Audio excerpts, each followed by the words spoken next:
Look at people of weak mind, very weak disposition. I need men and women made of steel. Nothing moves. You continue to push forward, never knowing what it means to retreat. Only forward can you go. Look at people of weak mind, very weak disposition. I need men and women made of steel. Nothing moves. You continue to push forward, never knowing what it means to retreat. Only forward can you go.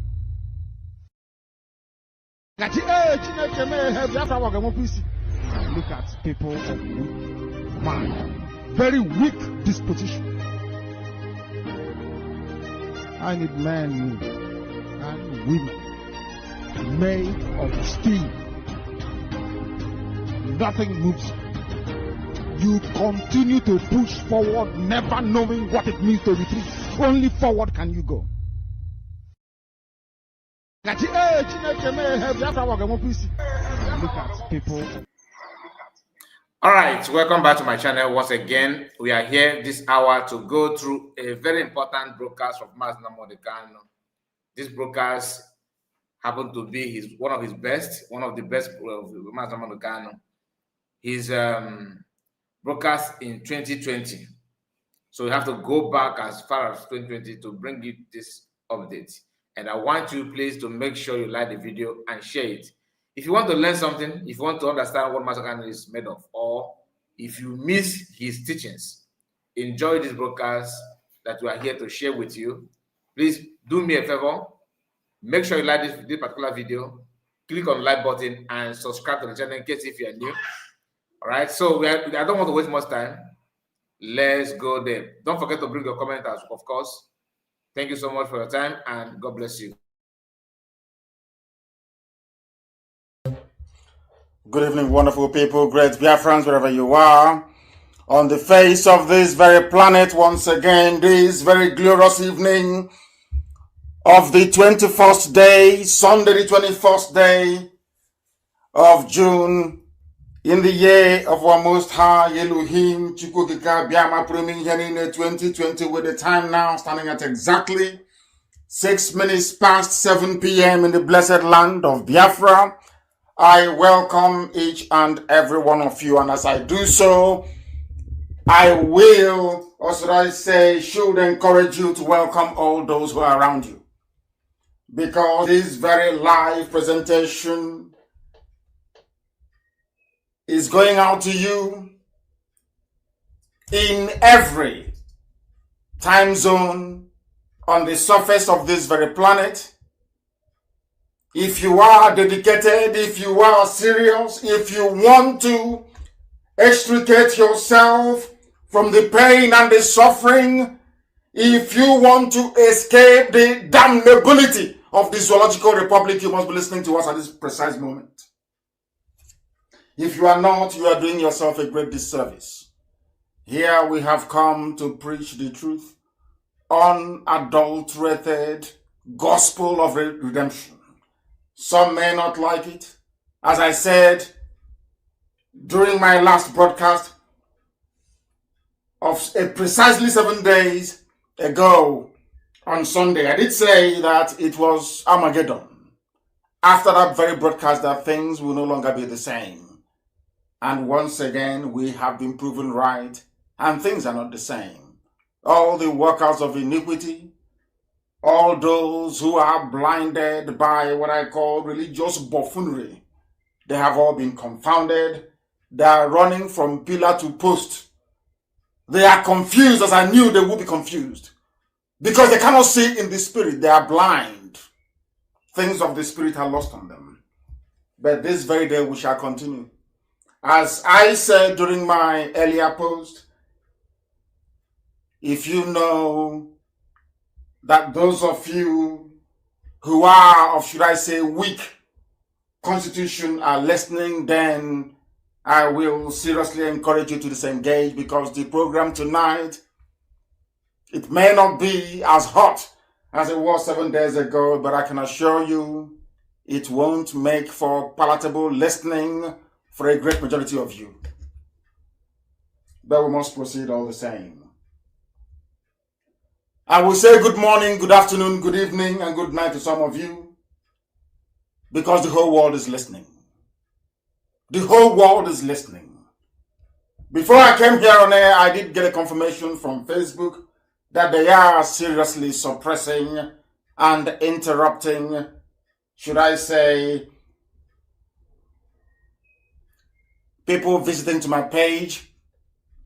They are doing all they can to make our work impossible, but they will always fail as they have failed previously. We are live on satellite. Those of you with strong decoder should be able to listen to us, which is what most of you are using in Abuja anyway. If you are in Biafra land, you will listen to us. If you're fortunate enough, via FM, one of our CHKs that is broadcasting in the land of Biafra. If you have a smart device, which most of you do have, you can listen to me by going to my page on Facebook, Mazi Nnamdi Kanu. I have nearly about, say, 300,000 likes, so you shouldn't be able to miss it. There are a few other ones set up by DSS to try to lure people away, to try to confuse people, but have failed. The same way that every enemy we encounter crumbles, that is how they too have crumbled. We are also on Radio Biafra app, and very soon we are also going to be on IPOB app as well. Right now we are on Radio Biafra app. You can get us via tuning. You can also get us via Sweet Radio. You can get us via all these names I'm mentioning. Just Google them. Log in. Just search for Radio Biafra. You'll be listening to my voice immediately. Some of us have decided to stream us live also on YouTube, which I understand is the means through which most of you are listening. And I will encourage you to also go to Garden Radio as well. In all these places, you will be able to hear us this evening live and direct. I say evening because of where I'm domiciled this evening, the same time as you have in the land of Biafra. My name is Nnamdi Kanu. I am the leader of IPOB, indigenous people of Biafra all over this planet. We are in over 100 countries and counting. We are the largest mass movement on the surface of this very earth, bar none. We are a juggernaut, unstoppable. There is nothing anybody can do, not now, not tomorrow, not ever. We are unstoppable. Our march is towards Biafra, to restore Biafra, nothing more, nothing less. And this very generation of IPOB will accomplish it. Do you want to know why we will accomplish it? Because we always put Chukwukika Abiyama first. God Almighty in heaven is number one. That is why we worship him and him alone. That is why we bow not down before any idol. And I never Pharisee. I don't worship idol. And because of that, Elohim said, as long as you proclaim my name in every truth and every honesty, Biafra will come in your time. And because his words are yea and amen, anything he says must come to pass. That is why we have stuck only onto this path of redemption, in truth and in every honesty. That heaven and earth may bear us witness that they came and they proclaimed the salvation of God Almighty in heaven. Their cries and their prayers were listened to, and they were set free. When I say that this is the last miracle on the face of this very earth, I meant it. And with everything that's happening around us, you now understand the enormity of the task that awaits us.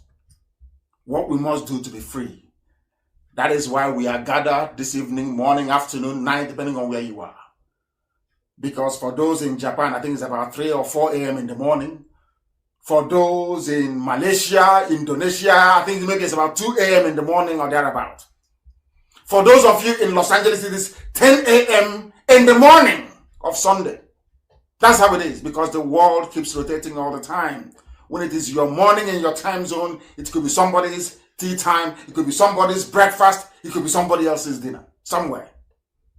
That's how the world rolls. It waits for no one. When they say time waits for no one, is because regardless of what happens, the earth will keep rotating around the sun. It will never stop. Every blessed day, the earth is rotating at over 1,000 miles per hour. But you don't feel it. Because the grace and the miracle of creation is with us. Elohim is with us, and we must worship him. This very evening, as we have always done. But I am going to pray a slightly different prayer in the language of heaven. Igbo language is the language of heaven, the oldest language on the face of the earth by none. Everything I say, I have proof. I don't say something that I don't know. Everything I say, there is proof. And I'm also going to prove it to all of you tonight, should you dare or challenge me to do so. And I'm going to pray. I wouldn't call it a prayer. It is a prayer, of course, because we're requesting something from heaven. We are going to pray a prayer of the 10 Commandments. And do you know why we pray this prayer? Because even those that founded the USA, United States of America, if you go to some areas in the USA, you will see a tablet proclaiming the 10 Commandments. And why is it very important that we pray this evening, alluding to the 10 Commandments? Because that will be the very basic foundation upon which Biafra will rest. I repeat, the 10 Commandments of God that nobody disputes, not even Islam, everybody believes in it. That is the pillar upon which we are going to rest this new Biafra. That is my promise to God in heaven. And this evening I will affirm it. Biafra will be a godly nation. Secular, yes, because you can practice whatever you want to practice, but it must be anchored on God. We don't answer Majuku for nothing. We don't call ourselves Umuchineke for nothing. It is for a purpose, a divine purpose. That purpose is that Biafra will come in our time. And the pillars that will hold Biafra is the mercy of God Almighty in heaven.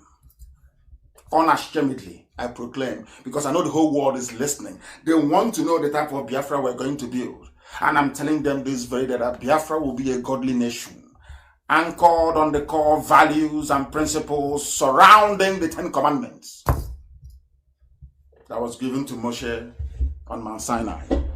Unashamedly so, I say. And please, if you bow down your heads, wherever you are, we are going to pray. Our enemies are not resting.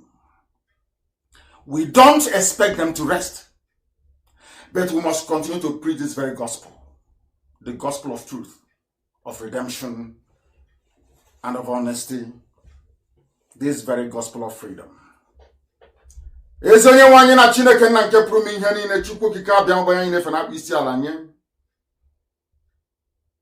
Onye ike niile nọ n'ọbadara ka onye ọbụla ya na-achị. Onye na-eburu ndị ihu eburu ha azụ. Onye ọbụla ya bụ ihe nke na-acha n'ime ndụ ndị a n'ụbọchị nke taa. Ụmụ ga-agbakọ n'ụwa niile na-egeghị ntị. Onye nwe m. Ka anyị wee zie ha ozi nke iziri anyị na mmụọ ka anyị wee gbasaa. Isi anyị atụle egwu, anyị asụla ngọngọ, anyị alaghị azụ. Anyị atụle egwu mmadụ ọbụla. N'ihi na eziokwu ị ga-adịrịrị ma ruo mgbe ebighị ebi. Na ọ kakwa mma na eluigwe n'ụwa wee bịa n'isi njedebe. Mana ọ bụla n'ihi na okwu wee bịa na mmezu nna nke brede ngọzi. Anyị wee na-akpụ isi ala, anyị wee na-aja ya ma wee na-ebuli gị elu na-asị ya nwee nyere ka gị Chineke na dị ngọzi. Ụmụ gị wee na-akpọku n'ụwa niile na-asị na ede nsọ Chineke nna. Anyị wee na-ekpere gị ekpere n'uhuruchi ya. Ụfọdụ n'ime anyị ọkpụtụtụ anyị ọ bụ ehihie ọba ime anyasị anyị. Wee na-ajọ gị amara gị na ebere gị, ma mma gị, ọmịiko gị, ebe ụmụ gị nọ n'ụwa niile bụ ụmụ gị bụ ndị Biafra. Ka iwe gbatara anyị ọsọ enyemaka wee zọpụta anyị n'aka ajọ ihe.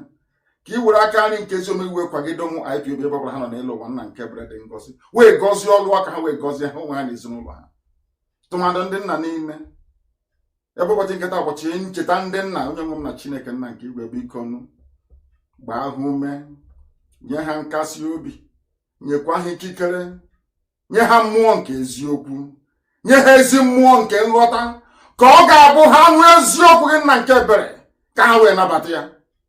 Na anyị wee na-akpọkọ wee na-arịọghị nna nke igwe na-asị na anyị ekwupụta ka ụwa niile wee nụrụ na Biafra na-abịa dịka isi wee kwa anyị na nkwa. Anyị na-akpọkọ gị na-asị gị ị ga-enye anyị n'ime afọ anyị nọ n'ime ya. Ị ga-enye anyị Biafra n'ime afọ a 2020 anyị nọ n'ime onye nwe m na Chineke nna.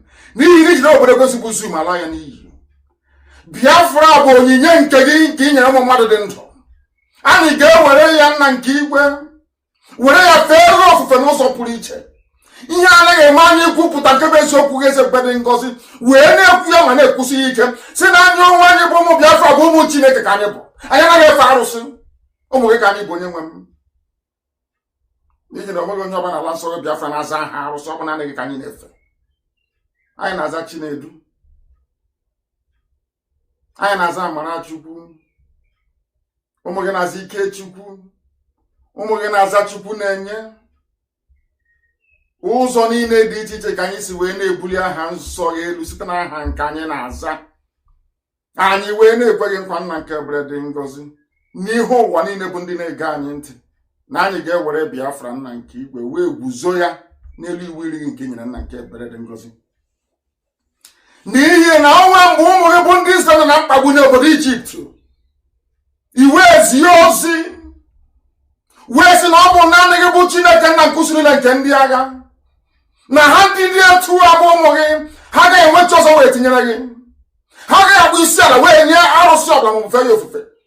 N'ihi na gị onwe gị bụ Chineke nna dị ngọzi, ị chọghị onye ọbụla gị ya ga-ama aka n'ihu. Ị na-eweta atamahụ n'isi ndị niile ruo ọgbọ ha nke atọ na nọdụ bụ ndị kpọrọ gị asị, mana ịhụnanya gị na-adịgide n'isi niile ruo ọhụkpụ na iri bụ ndị dị etu a bụ ezinụlọ ndị hụrụ ya ma na-edebe iwu gị.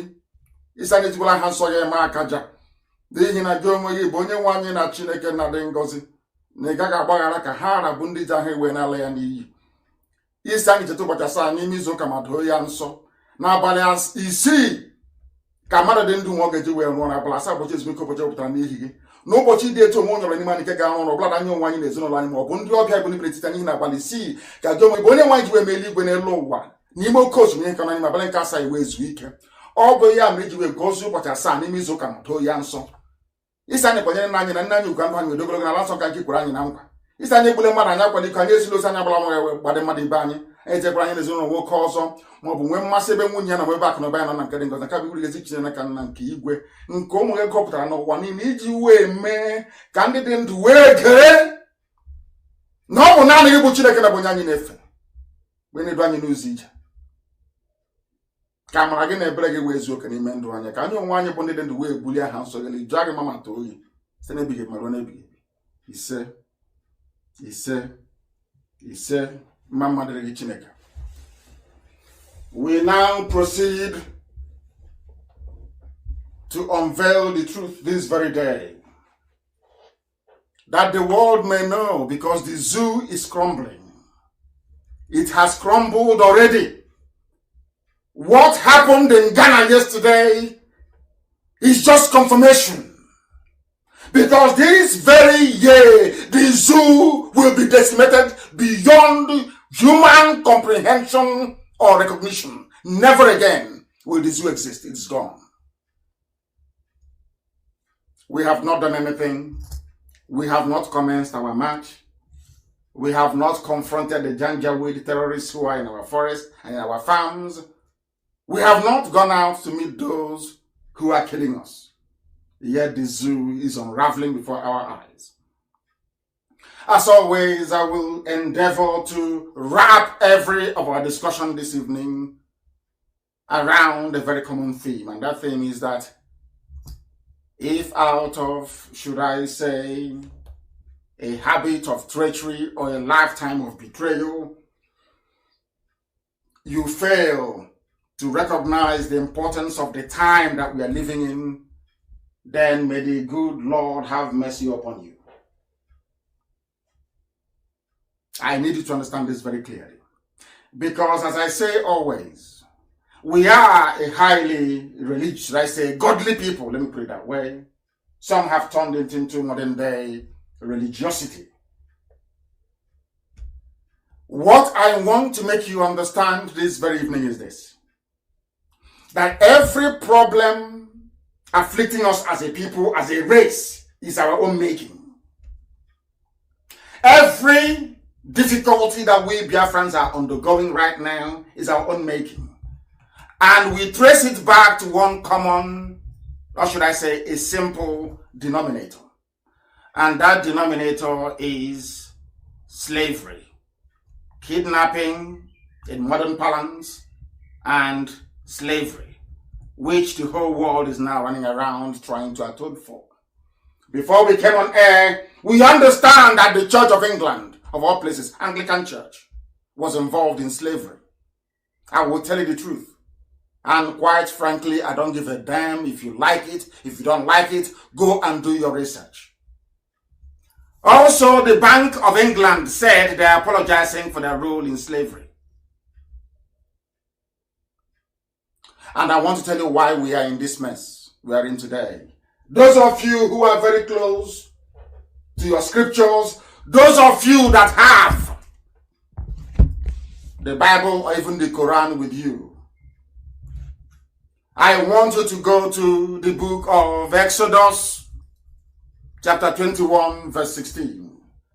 Exodus 21, 16. That is the genesis of our problem as a race. This suffering we are suffering today, if you go back to the Holy Book, if you go back to the Bible, it is there. That was the beginning of our problem. Everything afflicting black people in America, every pain, every shame, every dishonor, you can trace it back to this in the book of Exodus 21:16. And before we proceed any further, you will also understand that every time we say we are in the land of Egypt, that the zoo called Nigeria is the land of Egypt. And I encourage you, if they kick you out of my page, we are on YouTube. You can go to Radio Biafra page as well. Because I know they will do the best they can to suppress us. That's what they will do. But the world is listening. After this program, by the end of this program, nearly 2 million people would have listened to it live. 2 million will listen to it live. So that is why we are not bothered. That is why we are not concerned. That is why we will continue to do everything humanly possible to preach this very gospel of redemption. Exodus 21 verse 16. I want to let the whole world understand. I want to let the whole world know where our problems started from, that they may know the truth, and that truth will set them free. Once you commit this crime, once you commit this very crime, you must be punished. Your race will be punished. God will never ever forgive you until you are punished. I want to let the whole world understand that those of us who are the children of light, those of us that supply the bulk of slaves to South America, the Caribbean, and North America, the entire West Africa was more or less emptied. The most prized slaves are those that came from Biafra land. Go and check the books. You will see it and you will know. Do you know what the Bible says in Exodus 21:16? Very, very frightening about kidnapping your people and selling them. It says that he who kidnaps a man, whether he sells him as a slave, remember? Those who are bragging that they are slave traders, they are slave dealers. I want to let you understand the reason why Niger Delta is in darkness this evening. More than any other place. Nigeria is darkness itself. Then inside that darkness there is a place that some people ignorantly refer to as Niger Delta. I want you to know the reason why they are even suffering more than every other person in the zoo called Nigeria.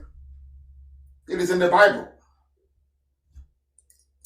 As I told you before, Elohim gives us message to give to the living, and it is my duty and solemn responsibility to pass that on Listen carefully. He who kidnaps a man, whether he sells him as a slave or you keep that very person, a fellow human being, your brother or your sister, you will surely be put to death. If nobody can kill you, God in heaven will kill you, because those are his words. He that stealeth a man, or selleth him, or is found in his hands, he will surely be put to death. We cannot put ourselves to death because we sold our own people, first to the Arabs and then to Europeans. That is why God is today dealing with us. When they kill somebody, you campaign and you say Black Lives Matter or Black Lives Matters. What you're saying is that I have sinned against God in heaven because we sold our own people as slaves. And why is Niger Delta suffering more than any other place? There is no, I posted something last night. There is no tangible, meaningful development. It's because go and check in the coastal, I wouldn't call it Niger Delta, that's not the name. The name is the coastal region of Biafra land. Go to the coastal region of Biafra land and see for yourselves. The people suffering most from the coastal region of Biafra land were the hotbeds of slave trade. Something that God in heaven is against. Not just there. I want you to also go to the book of Deuteronomy 24/7. To the book of Deuteronomy 24/7. If you go there, you will see what is happening. If you go there, you will understand what is happening.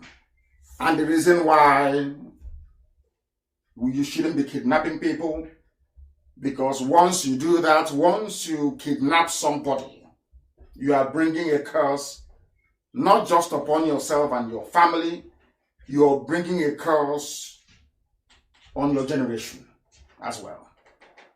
That is why it is absolutely critical that in the next coming weeks and months, when we come to confront the enemies who are within, the Janjaweed that have come from all over the Sahel to take over our land, that we understand this. It is a cardinal rule. It is a cardinal principle that can never, ever, ever be breached. Because black people sold their own kind, that is why the world is treating them like the animals that some of them are. That is why the world is treating them like the animals that some of them are.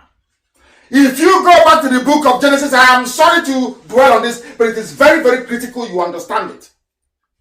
If you go back to the book of Genesis, why did the Israelites suffer in Egypt? Was because the house of Jacob, they sold their brother Joseph. The same thing that God himself was against was what they did. They sold him to the Ishmaelite merchants. The same thing that we did in the land of Biafra. The same thing that we did selling our own people, our own kind, first to Arabs and then to Europeans. And you expect God to love you. It is impossible. You must pay for it. And that punishment is what we are in right now. That was why Elohim in his infinite mercy and kindness decided to, isn't it very funny that the same people that we sold our people to, they come back, they conquered us. And they gave us their religion. Very, very sad indeed. Do you see how the punishment goes? The same thing that happened to the temple in Israel. When they started to worship idol, God went and brought all those nations that they were worshiping their idols to come and conquer Israel one after the other. And sacked them. And on the pain of death, threatened never ever to worship God in truth and honesty anymore. Until they spent over 2,000 years in exile. Millions dead before they cried, and God heard their cry and decided to deliver them in 1948. This Israel you're looking at only came into existence again in 1948, since the time of Christ, only 1948. less than 100 years ago. The Israel I've been hearing about never existed for over 2,000 years. It only came into existence only in 1948, less than 100 years ago. And that is the understanding I want all of you to have as we delve into the main substance of our gospel this very evening. Have you ever asked yourself, why is it that people who you're more educated than, more enlightened than, are controlling you? Have you ever asked yourself that question? Why is it that some of you never pause to even think nor ponder the absurdity that people that drive cattle from place to place, they are not very fluid in their own language. They cannot communicate very well in the lingua franca, which is English language, but they are in control of your lives. Have you ever wondered why? Do you know why the British gave power over to the Janjaweed, to the Caliphate? All are in the design of God in heaven to punish you for the things that you have done. But now that we have atoned consistently for nearly 7 years, you are about to witness the might and the glory of God this very year upon the lives of his children. That when Biafra comes, you will know to worship God forever and ever. This year. You just watch and see. Because in the zoo, their cutoff mark is out. I want to start with this. Their cutoff mark is out. And can you believe that in Abia, you need to score 130 if you're a male, 130 if you're a female, to qualify to go to a unity school, which is a federal government secondary school. Now, in Abia, this is one Nigeria for you.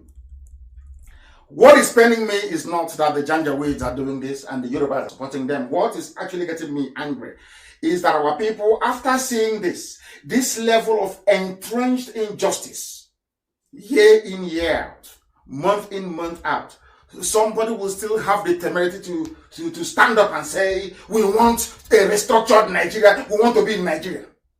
I want you to understand the level of, oh my goodness, idiocy in the brains of these people that open their mouth to talk about one Nigeria. And we are all going to ask them a question this evening. Can you tell me the reason why Abia State, the reason why Enugu State is 134? Why Imo State is 138? Why is it that in Osun State is 127? In Ondo State is 126? In Ogun is 131? Whereas in Taraba, in Yobe, you only need to score 3 or 2. You went into an exam hall with your fellow countryman or countrywoman, and you wrote the same exam, and you came out, and the examiners are telling you that if you come from Yobe State, if you come from Zamfara, if you come from Taraba, if you come from Sokoto, the only thing you need to score is 9 to be considered as somebody who have now passed that very exams. And for their females, it's slightly higher. Because in Sokoto, apparently, the women go to school more than the men. Only 13. If you score 13, you qualify. After going to unity school, having scored only 2 marks. 2 marks means in Yobe State, once you go into the examination hall, you write your name, Obashe Audu. You come out, you have passed. Whereas in other places, in Ogun State, in Kwara State, for instance, in Enugu, in Ebonyi, in Delta, you must score over 110 to be considered. So somebody walks into an examination hall and writes his or her name from Yobe. They come out and they are now qualified to go to unity school. And you are in one Nigeria. Now my concern is this. Are you telling me that your pastors are not saying this? Are you telling me that those that claim they are part of this Let's Keep Nigeria One, are they not seeing this injustice? Those that came out to protest for Black Lives Matter, don't they see this? Those that claim they have NGOs and fighting for equality, don't they see this? I'm asking, don't the British High Commissioner see this? Don't the US ambassador understand what is going on? Are you telling me that the German ambassador is unaware of what is happening? Are you telling me that all the missions of every civilized nation to the zoo called Nigeria, are you telling me that they're not aware of this very broad daylight, blatant discrimination? Now I'm asking you, those that want us to be part of one Nigeria, on what basis, therefore, are you asking me to be part of one Nigeria? On what basis? This is why a lot of our men spend their time gossiping. They don't attack the issues that matter. I want to ask every senator, every House of Reps member, in which country of this world do you have not just the triple standard? One standard for Yobe, for Taraba, for Sokoto, for Zamfara, for Abuja, for Katsina, for Kanu, for Kaduna, for Jigawa, and a different one for those in Imo, Abia, Cross River, Ogun, Oshun. I ask you, therefore, based on what is happening, these are our children, those going to secondary schools. These are little children, the ages of 10 and 11. So, from that very age, you are telling them that they do not matter, that they have to aspire,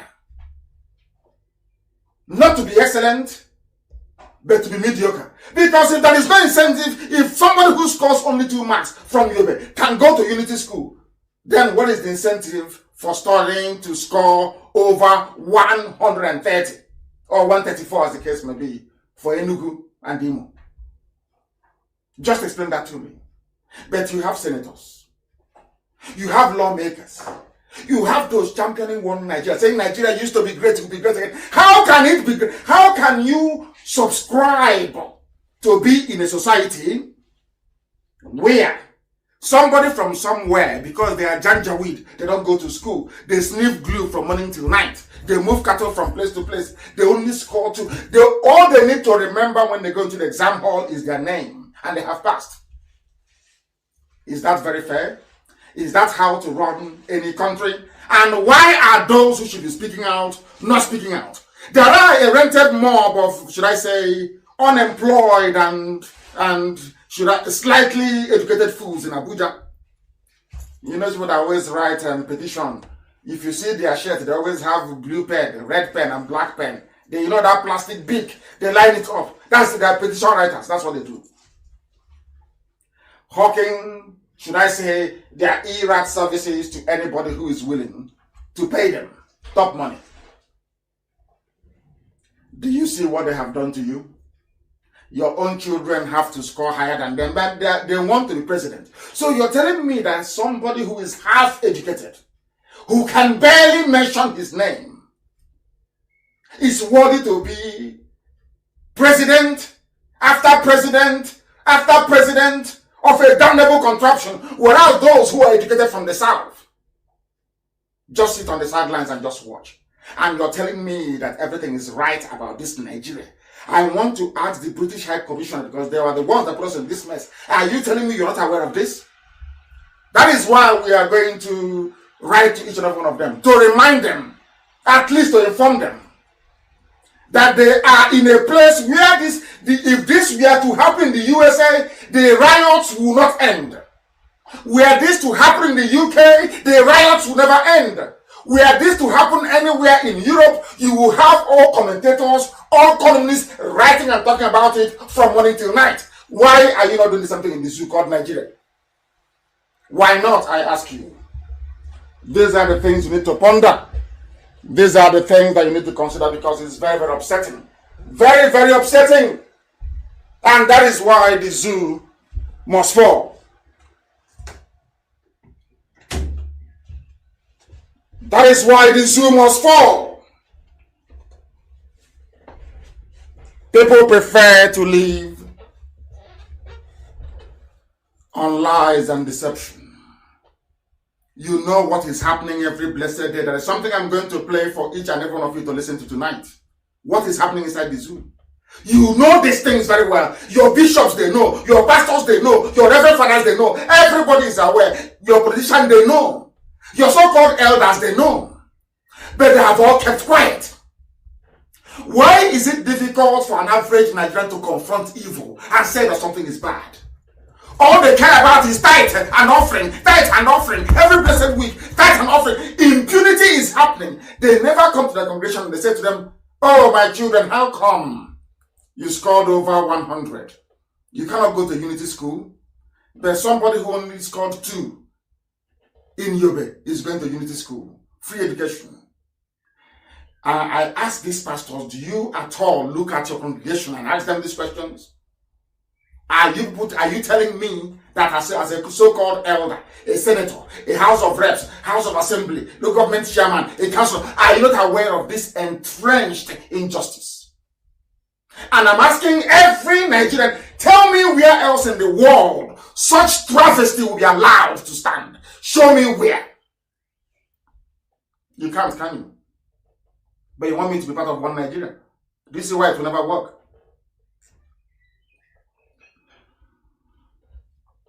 Because all of you are hypocrites. You are all hypocrites. Now listen.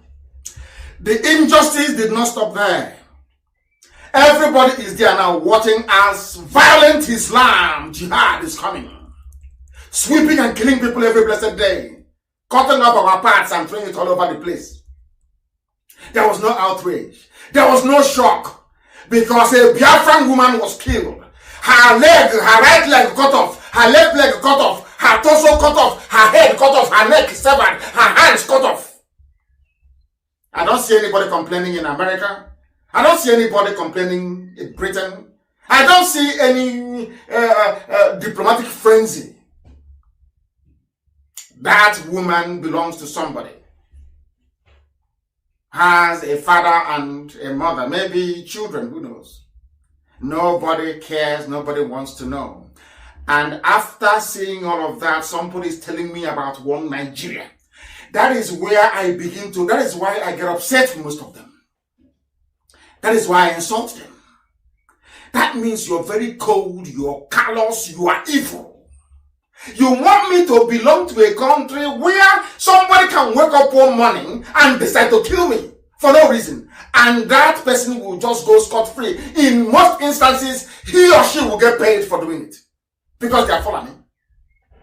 And that is the country you want me to belong to. Let us hear them to show you how evil the zoo is. Listen, please. Hey. Listen. Mr. Secretary, can you hear me? Yeah, listen. Yeah, I can hear you. Okay, so the call by the governor. That's Ganduje. The government stopped the influx of herdsmen from outside the country. Now, remember this. A governor is calling for a stop to the influx of herdsmen. And I've said this thing repeatedly. Can anybody then tell me why the southern borders are closed? You have politicians in the south. So that is to tell you that every politician you have in the southern part of the zoo called Nigeria is in the pockets of the Fulanis in the north. And that is punishment from God. Because as we were selling slaves, so we are the Yoruba. Also, the name is actually Duduwa. We'll come to that later. Not Yoruba. Duduwas were also selling their own slaves. Those in Dahomey were selling theirs too. In Badagry. Big time. Selling slaves, big time. That is why you see how God punishes people who go against him. Slavery is evil. Before other people around the world begin to atone for their role in slavery, Africans must first apologize to black Americans for selling them as slaves. We sold our people. A white man did not just wake up one morning and come and start grabbing us. No. We were the ones selling them. And this is the result of it. The same thing is continuing today. The same rubbish is continuing today. Those of them in the northern part of the zoo, the Fulani Caliphate, they opened their borders from Sokoto to Meduguri. Anybody can come into Nigeria. Go to Benue, go to Agatu, take land, rape their women and kill them. Our army is there, Burata will protect you. El Rufai will protect you. In the southern Nigeria you want me to belong to? But in the south, the borders are closed. And you're telling me that your so-called southern elders are that they are normal? You want me to respect them? They are there, and this level of impunity is going on. And they kept quiet. And you want because of one Nigeria. Do you see how foolish you are? Those of you idiots from the south claiming that you want to be part of one Nigeria. When will you develop brain and be able to reason? Why did they close your borders in the south but open the ones in the north? Why? You don't ask questions. You don't in your life ask any questions. Nothing whatsoever. Because your brains are empty. All you care about is allocation. Or where to steal money. Or which politicians to carry bag for. After 4 years, who knows, you might start from TC, transition chairman of local government, and from there you can make your own money as well. You move your families abroad. You buy a fancy mansion in the USA, and you'll be traveling and coming back. And that's it. That's your one Nigeria. That is your lot in life. Because you're a southern politician. You have been programmed to destroy your own people. Especially in Biafra land. Our own politicians, by the likes of Abaribe. All the rest designed to destroy your own race. That's all you do. Destroy your own people. Hear them from the north.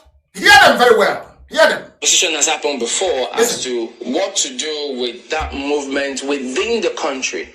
So it's one thing to stop influx from another country. Should this be extended to movements within the country? And if that happens, what happens to when they say, look, we've got right to move around? Those with the right to move around are the cattle headers, the Fulani. You are telling me anywhere in the world are people normal? People are rioting all over the world because of the death of one black man in America. One black man was killed and the whole place is going up in flames. Do you know that a Biafran, an Igbo woman was killed, her body parts cut into pieces and scattered in a farm? Not one single protest.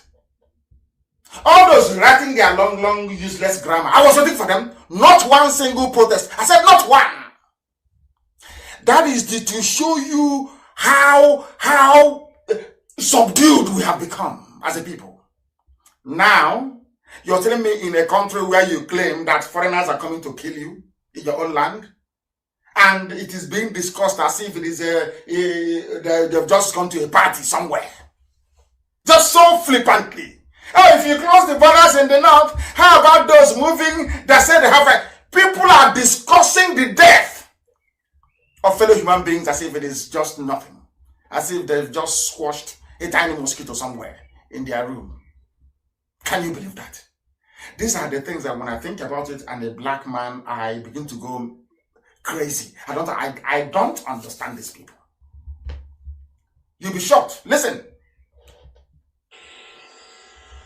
Yeah, the call, like I said, the call by the governor to stop the influx of the herdsmen across into Nigeria is a very excellent call, but it should go further than that.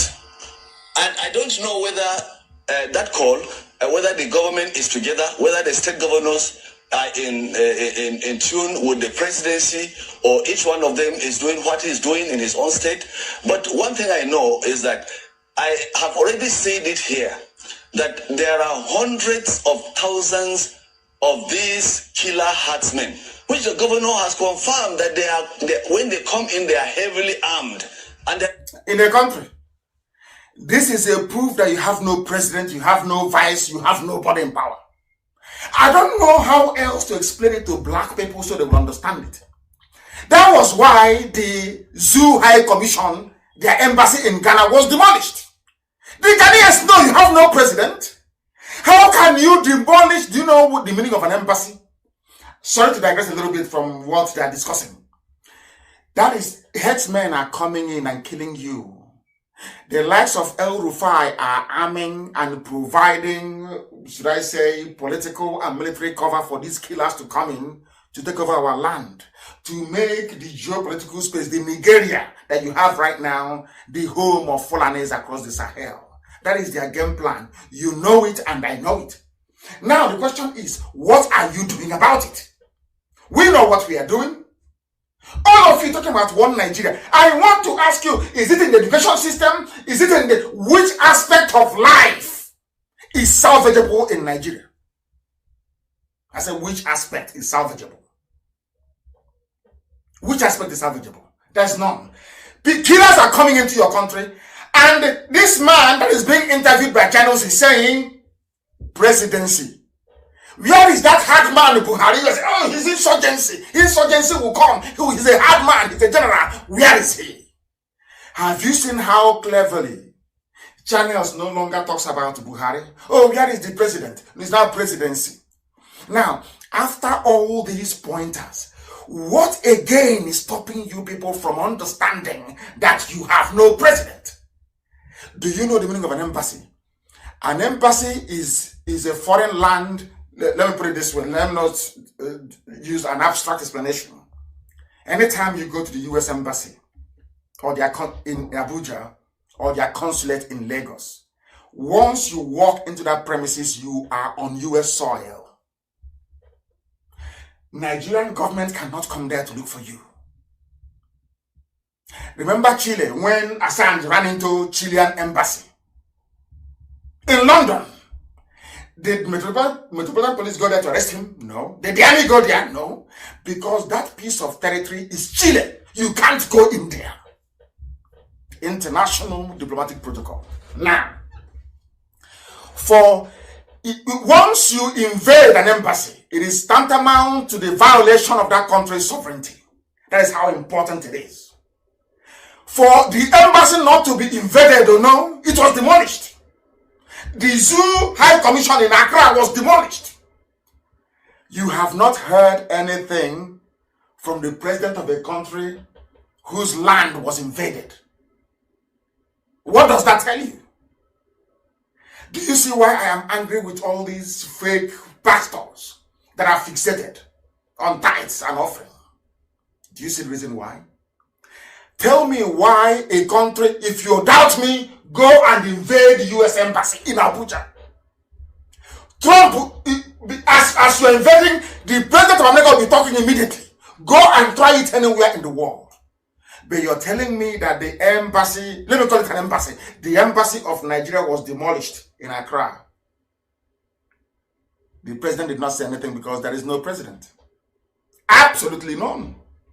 None whatsoever. Headsmen are coming in, they're killing. Do you now understand my anger against these people? This is what I'm talking about, the brain of a black man, inability to discern, to reason, to think.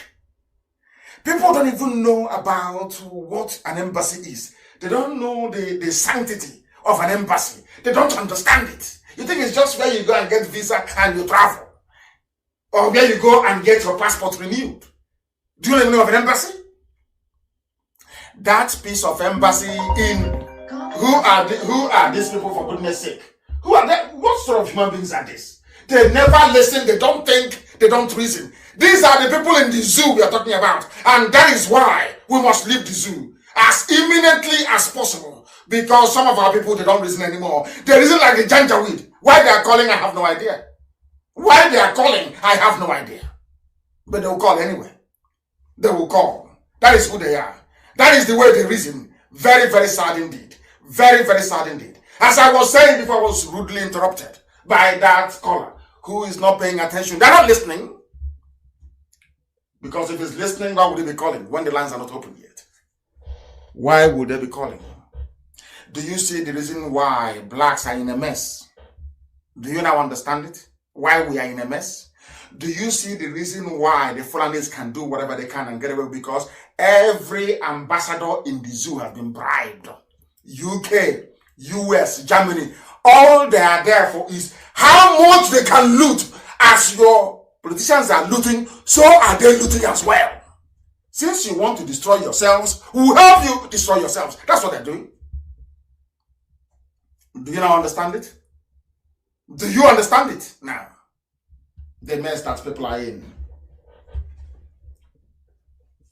The building block for every society, so to speak, is fairness, equity and fairness. What is the fairness in having different cutoff marks? Not just maybe 10 or 15 or 20. I have to get one 34 from Imo State to go to school. There's somebody that is a Janjaweed from the north will need to score 2. And when you have them as president, as finance minister, as the head of strategy and planning in the Ministry of Finance, as the head of budget, you want your country to move forward, to be like Singapore, to be maybe like India, to be growing. Are you not insane? Because from their education, you shall know them. I have said it before and I continue to say it, that the reason why we are so messed up the way we are is because we are in darkness. Some of you born into darkness. I was born a Biafran. Some of you are born into darkness, so you don't know any better. And we are the light of the world. I say it because every Abrahamic faith that you have, the 3 great religions of the world, which is Judaism, Christianity, and Islam, everybody alludes to the fact that God is light. I said everybody. From the Old Testament to the New to the Quran, everybody acknowledges that God is light. And you come from a place called darkness, and you want your lives to be better.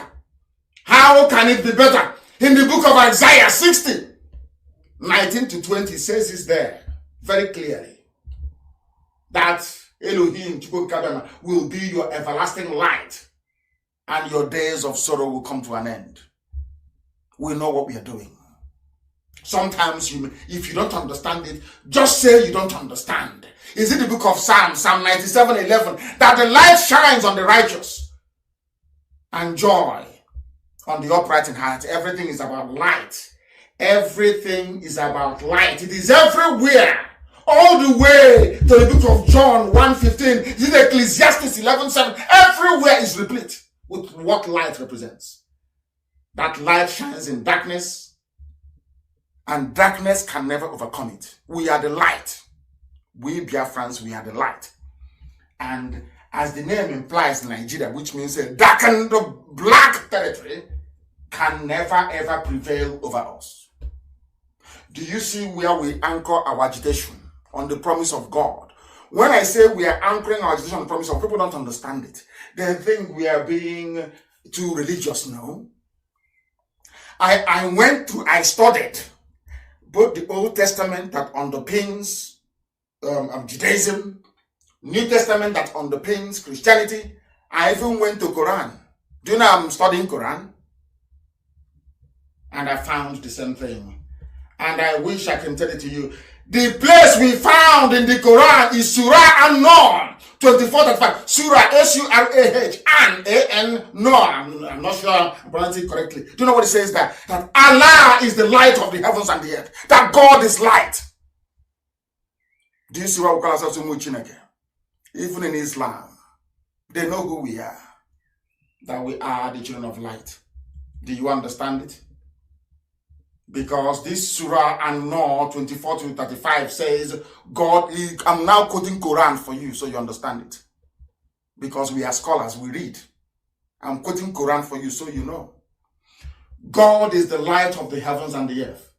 The example of his light is like a niche wherein is a lamp. The lamp is in a crystal, and the crystal shining as if it is like a pearl, like a radiant star, lit from the oil of a blessed olive tree that is neither of the east nor of the west. That little name you answer in people don't know the meaning of it. Light in here that we answer in our villages, you have no idea. I'm telling you that every major religion in the world recognizes who you are. But it's only you that don't know who you are. That is why you're subjecting yourself to a contraption built by a man, built by the hands of a man. Look at children of God submitting, instead of you to submit yourself to the creation of the Almighty, you're submitting yourself to the creation of a mortal. Very shameful and very disgraceful. But we are here to correct you. And as a result of that, you remain in mourning. That is why we have been suffering from day one. They keep shrinking us. They have now shrunk us so much that if you ask a typical idiot in Abuja, where is the Southeast? Igbo land, there is Southeast. The 5 states. Because of that pain and suffering that we are undergoing, that was why Elohim Chukwukika made us blind. We have forgotten there are Igbo people in Kogi. We forgot there are Igbo people in Benue. We forgot there are Igbo people in Cross River. We forgot there are Igbo people in Akwa Ibom. We forgot there are Igbo people in Bayelsa. Yes, Bayelsa. Yes. We forgot they took Igbo people away from us in rivers. Took them away from us in Delta. Took them away from us in Edo. Now, are you feeling what I'm saying? Because we have become blind. We no longer seek the face of God Almighty in heaven. As our name says, I say what I say because of what our name says is who we are. Onyinye Chineke. Onyinye. That is our name. That is our own name that God gave to us because we represent the light. The name is everywhere. All the way from Anambra, which is the capital of Igbo land, all the way, every part you have in here. Everybody answers light in here, light everywhere. And then you come and you cocoon yourself in darkness, that is the zoo, and you want God to bless you. God cannot bless you in Nigeria. It's not possible. It is impossible. If you like, remain in Nigeria for 1 trillion years, God will never ever bless a Biafran. Individually, you may be rich, maybe like maybe Ibet or innocent or whatever. You may be boy to Janjaweed and they give you something and allow your business to thrive. But the road that leads to your village will be a death trap. You will encounter armed robbery. You will encounter civil strife. You will encounter pain. You will see suffering on the faces of those that will come to your house every morning. Your life will never be complete if you don't know. Now listen to what is happening to us. There is no lockdown in the north. No lockdown in the north. In Biafra land, they said we should lock down. We should go indoors and stay indoors and lock down. Yes? And now let me tell you what is happening as a result of that. Let me tell you what's happening as a result of that. Listen carefully. Listen. She's speaking Igbo language and of course Ngwa dialect. They say sit at home. So everybody's at home now, as usual. Now look at how we are being dealt with, how we are being punished. To tell you that the hand of God is in what is happening to us. I'm being honest with you. People who are not in the spirit cannot understand what we're saying. You can never ever understand what we are saying. Because we are now preaching the truth. That is why every force of darkness have now come to fight us. Including Facebook. And I want it to be posted. Where Facebook openly wrote to me and said, we disagree with this your post that you made. We are limiting, which means suppressing the number of people that will see it. And that's exactly what they're doing today. And who are those doing it? Yoruba people working for Facebook. Black people doing this. Do you now understand the mess? When I tell you that the heart of a black man is evil, people say, oh, you're elevating whites and talking down on black people. But all the evil happening is from black people. The people suppressing not just mine, every active IPOB family member on social media, on Facebook, his or her account is being suppressed. Have you asked yourself why? And those who are doing it. Do you think it is Zuckerberg in California doing it? No. They got a contract from Nigeria. They took the money. They hired Yoruba people to put them there to be doing it. The same way they hired Fulani people to be managing BBC Igbo for them. The production manager, the program manager for BBC Igbo are all Fulani people. Are you aware of that? Our enemies are plentiful, but we are going to prevail. I'm telling you without any doubt. We have prevailed already. I say without any doubt, we have prevailed. What they don't know is that Facebook doesn't control YouTube. We are there streaming live. They don't control the FMs in Biafra land. We are there live. They don't control the satellite. We are satellite live. They cannot tell tuning what to do. They cannot tell Sweet Radio what to do. They cannot tell Simple Radio what to do. They cannot tell Garden Radio what to do. In all these platforms, people are listening to us. That's the hand of Elohim. That's how it works. Let us listen to our mother. Biafran governors are saying, sit at home. Don't go out. Oh. If you come out, we'll kill you. Meanwhile, the Janjaweeds are coming from the north. Let's listen to our mother. From Ongwa, I will interpret for you, please. Don't worry, just listen to her. Yes, ma'am. Your brother. All our farms are finished. Okay. In our own land, our mothers go to the farm. They say, if you come close, we'll kill you. We'll rape you and we'll kill you in our own land and broad daylight. While the governors are saying, sit at home, lock in, stay at home. Our farms are now fertile grounds for rape and murder, destruction of farm produce in our own land, in the land of the rising sun, the very center of this universe.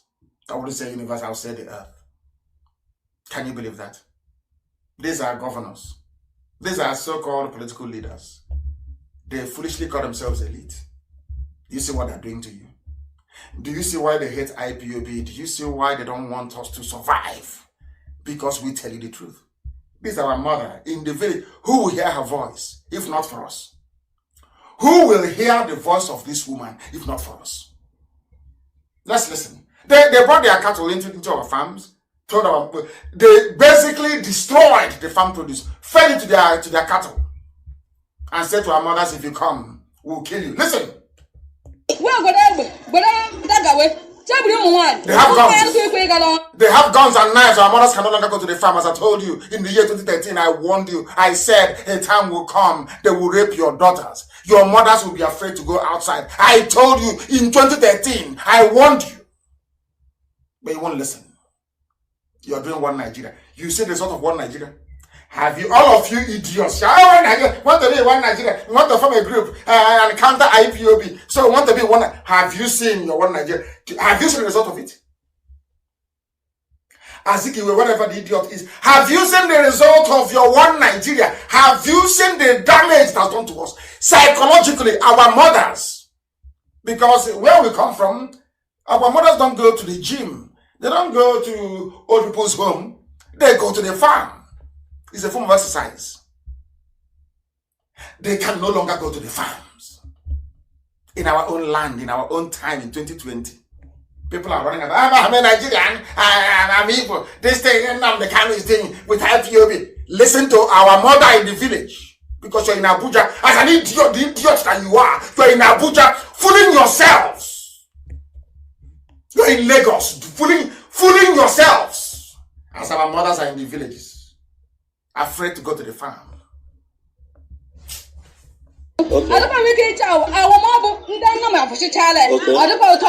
Okay. They are dying of hunger. They can no longer go to the farm. These are our mothers. Can you believe that?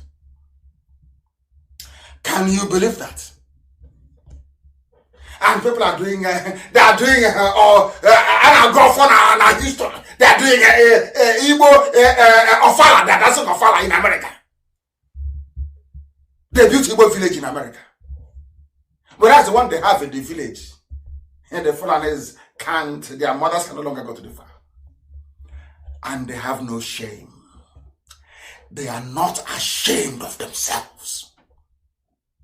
And when white man looks at all these things that is happening, because you have no shame, that is why they treat you the way they treat you. You have no class and you have no shame. That's your mother in the village. And you are in America and you're in Europe. Talking about one Nigeria. Let's move the country. Let us try and move the country forward and see what happens. You're busy speaking English you don't even understand. Whereas in the village, your mothers cannot go to the farm. And you're not ashamed of yourself. You're not ashamed. That is why I preach this gospel the way I do. If you look at the zoo called Nigeria, Ask me why people are quiet. Tell me why your pastors, even those in Aba, tell me why you will not go and condemn this woman's experience. The pastor will be more interested in tithe. That handbag she's carrying, how much do you have there? Bring it. Put it in my palm. Your plight doesn't concern them. So what you're doing is that you're witnessing wickedness from every side. From politicians, from your clergymen, from those you call your elders, from your traditional rulers. And when things are this way, the only way forward is an absolute overhaul of the system. A revolution. And that's what we're having. And what we will have. Fulani Caliphate, they left the northern borders open to allow their fellow terrorists to come in and take over our land. And any day now that we decide to go and confront them, you will see Channels TV, BBC. You see BBC? That won't come. Now they are killing us, BBC will not come. Never. You won't see BBC, there will be no CNN. Nothing, no, they won't come. But any day now, any day, you see what happened in Delta State. You saw it. As soon they've been killing and raping, the moment we rose up to say enough is enough, Channels was there the next minute they were there. We are all Nigerians. Don't move. Nigerians now live in the forest. This is the reason why we said no to elections. Because we know the quality of politicians on display. We know they will never speak. We knew that a time like this will come that would require leadership. Strong leadership. And we also know that they would fail. Have they not failed? Have they not failed, all of them? They have failed. To make matters worse, how they can open their borders in the north and people are coming in is just beyond me. There's another interview I want to play for you. I want you to listen to what this man has to say. Listen to him to what he has to say. And as I said, keep saying to you, if you are kicked off from my page, which they are doing, please go somewhere else. There are plenty. Just download any of the apps and listen. Or go to YouTube. We are there. You can listen. They think they can frustrate us. Idiots. That's how foolish they are. Listen carefully, please. Listen. In Katsina State, listen. I went to Koterekwashi. So along the Koterekwashi Kankara Funtua road, I saw Hausa youths blocking the road. He said Hausa youths. Fulani headsmen, Hausa youths. So anybody telling that the North is united, the North is talking rubbish. Because of what we are doing now, the Hausa youths, they have woken up. They have now seen what we saw many years ago. Hausa youths are now blocking the road. Hausa. Have you heard of that before? But if you see all the atrocities being committed by Fulani terrorists, claiming they're headsmen, you will think, you say, oh, it's Hausa Fulani. Do you see why I said it is not Hausa Fulani, it's only Fulani that is causing this mayhem? Have you heard this man? He was speaking on their national TV, which is Channels, APC television, telling them the truth. Hausa blocks the road against Fulani because they're fed up. But you have some people who are supposedly Biafrans in Abuja talking rubbish that they want to be one Nigeria. One others are running away. You want to come put your head in it, as usual. As Azikiwe did. And look at where you are today. Your mothers can no longer go to the farm. And you're not ashamed of yourself. Listen, please. When I ask what is this, they say that people are being killed. And Hausa people are being killed. Are you listening? Hausa people are being killed. Hausa, they are being killed. Are you listening? Government is not doing anything. Government is not doing anything. Why is the government not doing? Because there is no government. That is why the government is not doing it, because there is nobody in power. Nobody is in office. Are you listening? Nobody is there. They bring down your embassy in Ghana. Nobody's talking. Foreigners are coming in, they say, with AK-47 to fight, to kill you in your villages. Nobody's talking. They go to Ngwa. They kill. They rape. They dismember our people. Nobody's talking. And you're telling me you have a government? Now, it is now that it actually dawned on me that, let me tell you one thing. your so-called daddy GOs, that is your pastors, your politicians, and your traditional ruler, they are all working hand in hand. Now they can no longer sell us as slaves. Believe you me, if they had the opportunity now to start slavery, they'll start all over again. Because they cannot sell us. The only thing left for them to do is to punish us as much as possible. To make our lives as miserable, as intolerable as possible. If we are dying, we can die. You're telling me that 40 years ago, even after the war, you will come into Igbo land, you will cut up a woman into 6 pieces, scatter her bodies everywhere, and nobody will do anything. Of course not. That is the sign of the times we're living in. This is the era of Ohaneze and Gatron and Ushi. This is the era of 419 politicians. This is the era of high-tech rigging. This is the era where Fulani Caliphate have come out full force to take over everywhere in the zoo. And it's happening before your eyes.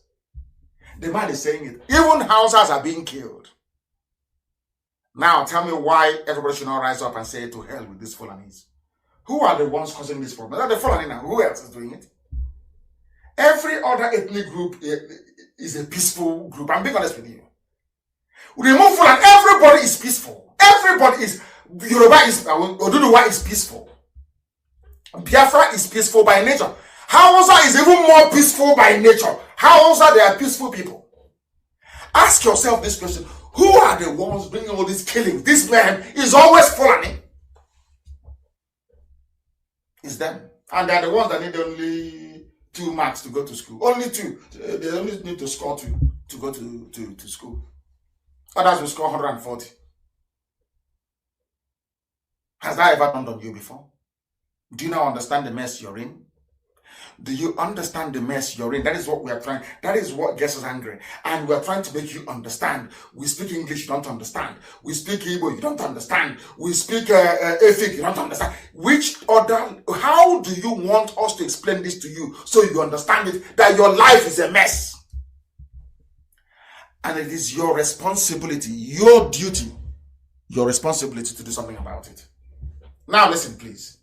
Listen carefully. Notice that a lot of the headsmen that I talk to, they don't speak English. I don't speak Hausa. Because I said, came to me now.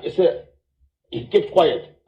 I said, may I say, why is he not talking? He kept quiet. And they say, they should stop speaking French. And they say, to parler français, say, oui. And he starts feeling comfortable. And as we continue to talk, I found some of these people are from Mali. So from Mauritania. Now, what we are saying is Mali and Mauritania invading your land, coming to Abia State, going to Imo, going across Biafra land, Bayelsa, rivers, killing people at way. I have a president. My God in heaven. Hey, Nisyoji, black people, you people are astonishing. You people amaze me. You know, there is a level of stupidity somebody will exhibit. You start avoiding them for your own good. When somebody says, I am a Nigerian, avoid that person for your own good. If somebody says, oh, we believe in one Nigeria, avoid that person for your own good. You are telling me that in a country of professors and lawyers and doctors and what I call backyard elite, people can come from Mauritania, from Mali, speaking laissez-passer Français, I don't know what they call it. They can come into the zoo, travel all the way to Benue, go to Akatu and kill people because they are Fulani. So, in case you are wondering, those coming from Mali, and they're not just any, they are Fulanis, from Mali and from Mauritania. Fulani, they come into your land and they kill you. And on top, some idiots will come and tell you one Nigeria. And it's time we start stoning them all. It's time we start stoning them. And to make matters worse, there are places now in Katsina. AIT was reporting. Katsina villagers now pay monthly fees to bandits to evade attacks. Who call them bandits? Yoruba newspapers. Yoruba media. These are Fulani terrorists. They are not called bandits. They are terrorizing Hausa people in Katsina. Fulani bandits terrorizing Hausa people in Katsina. Why are they doing it? Because Hausas were foolish enough to allow them to come into their land 200 years ago. And this is the result. The same thing that some idiots want us to do now. What we want is restructuring. What IPOB is doing is not good. All we want is restructuring to restructure the polity. Talking rubbish. Restructure so that sometime in the future, Anambra State will be like Katsina, where we'll now be paying the Fulani settlers in what's it called again? You know, Bunike. We're paying them now to maybe to go to stream to go and fetch water.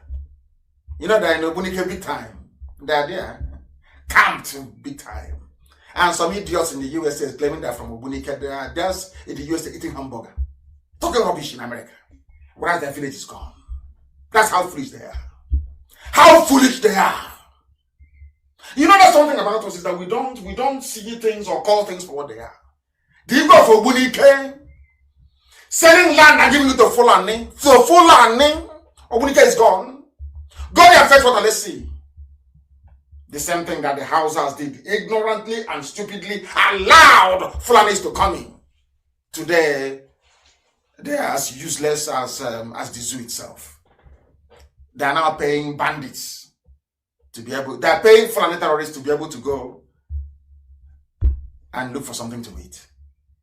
In Nigeria, with a president, with a vice, with the chief of army staff, are you not daft? Are you not? Why won't I speak to you anyhow? Because you behave like a fool.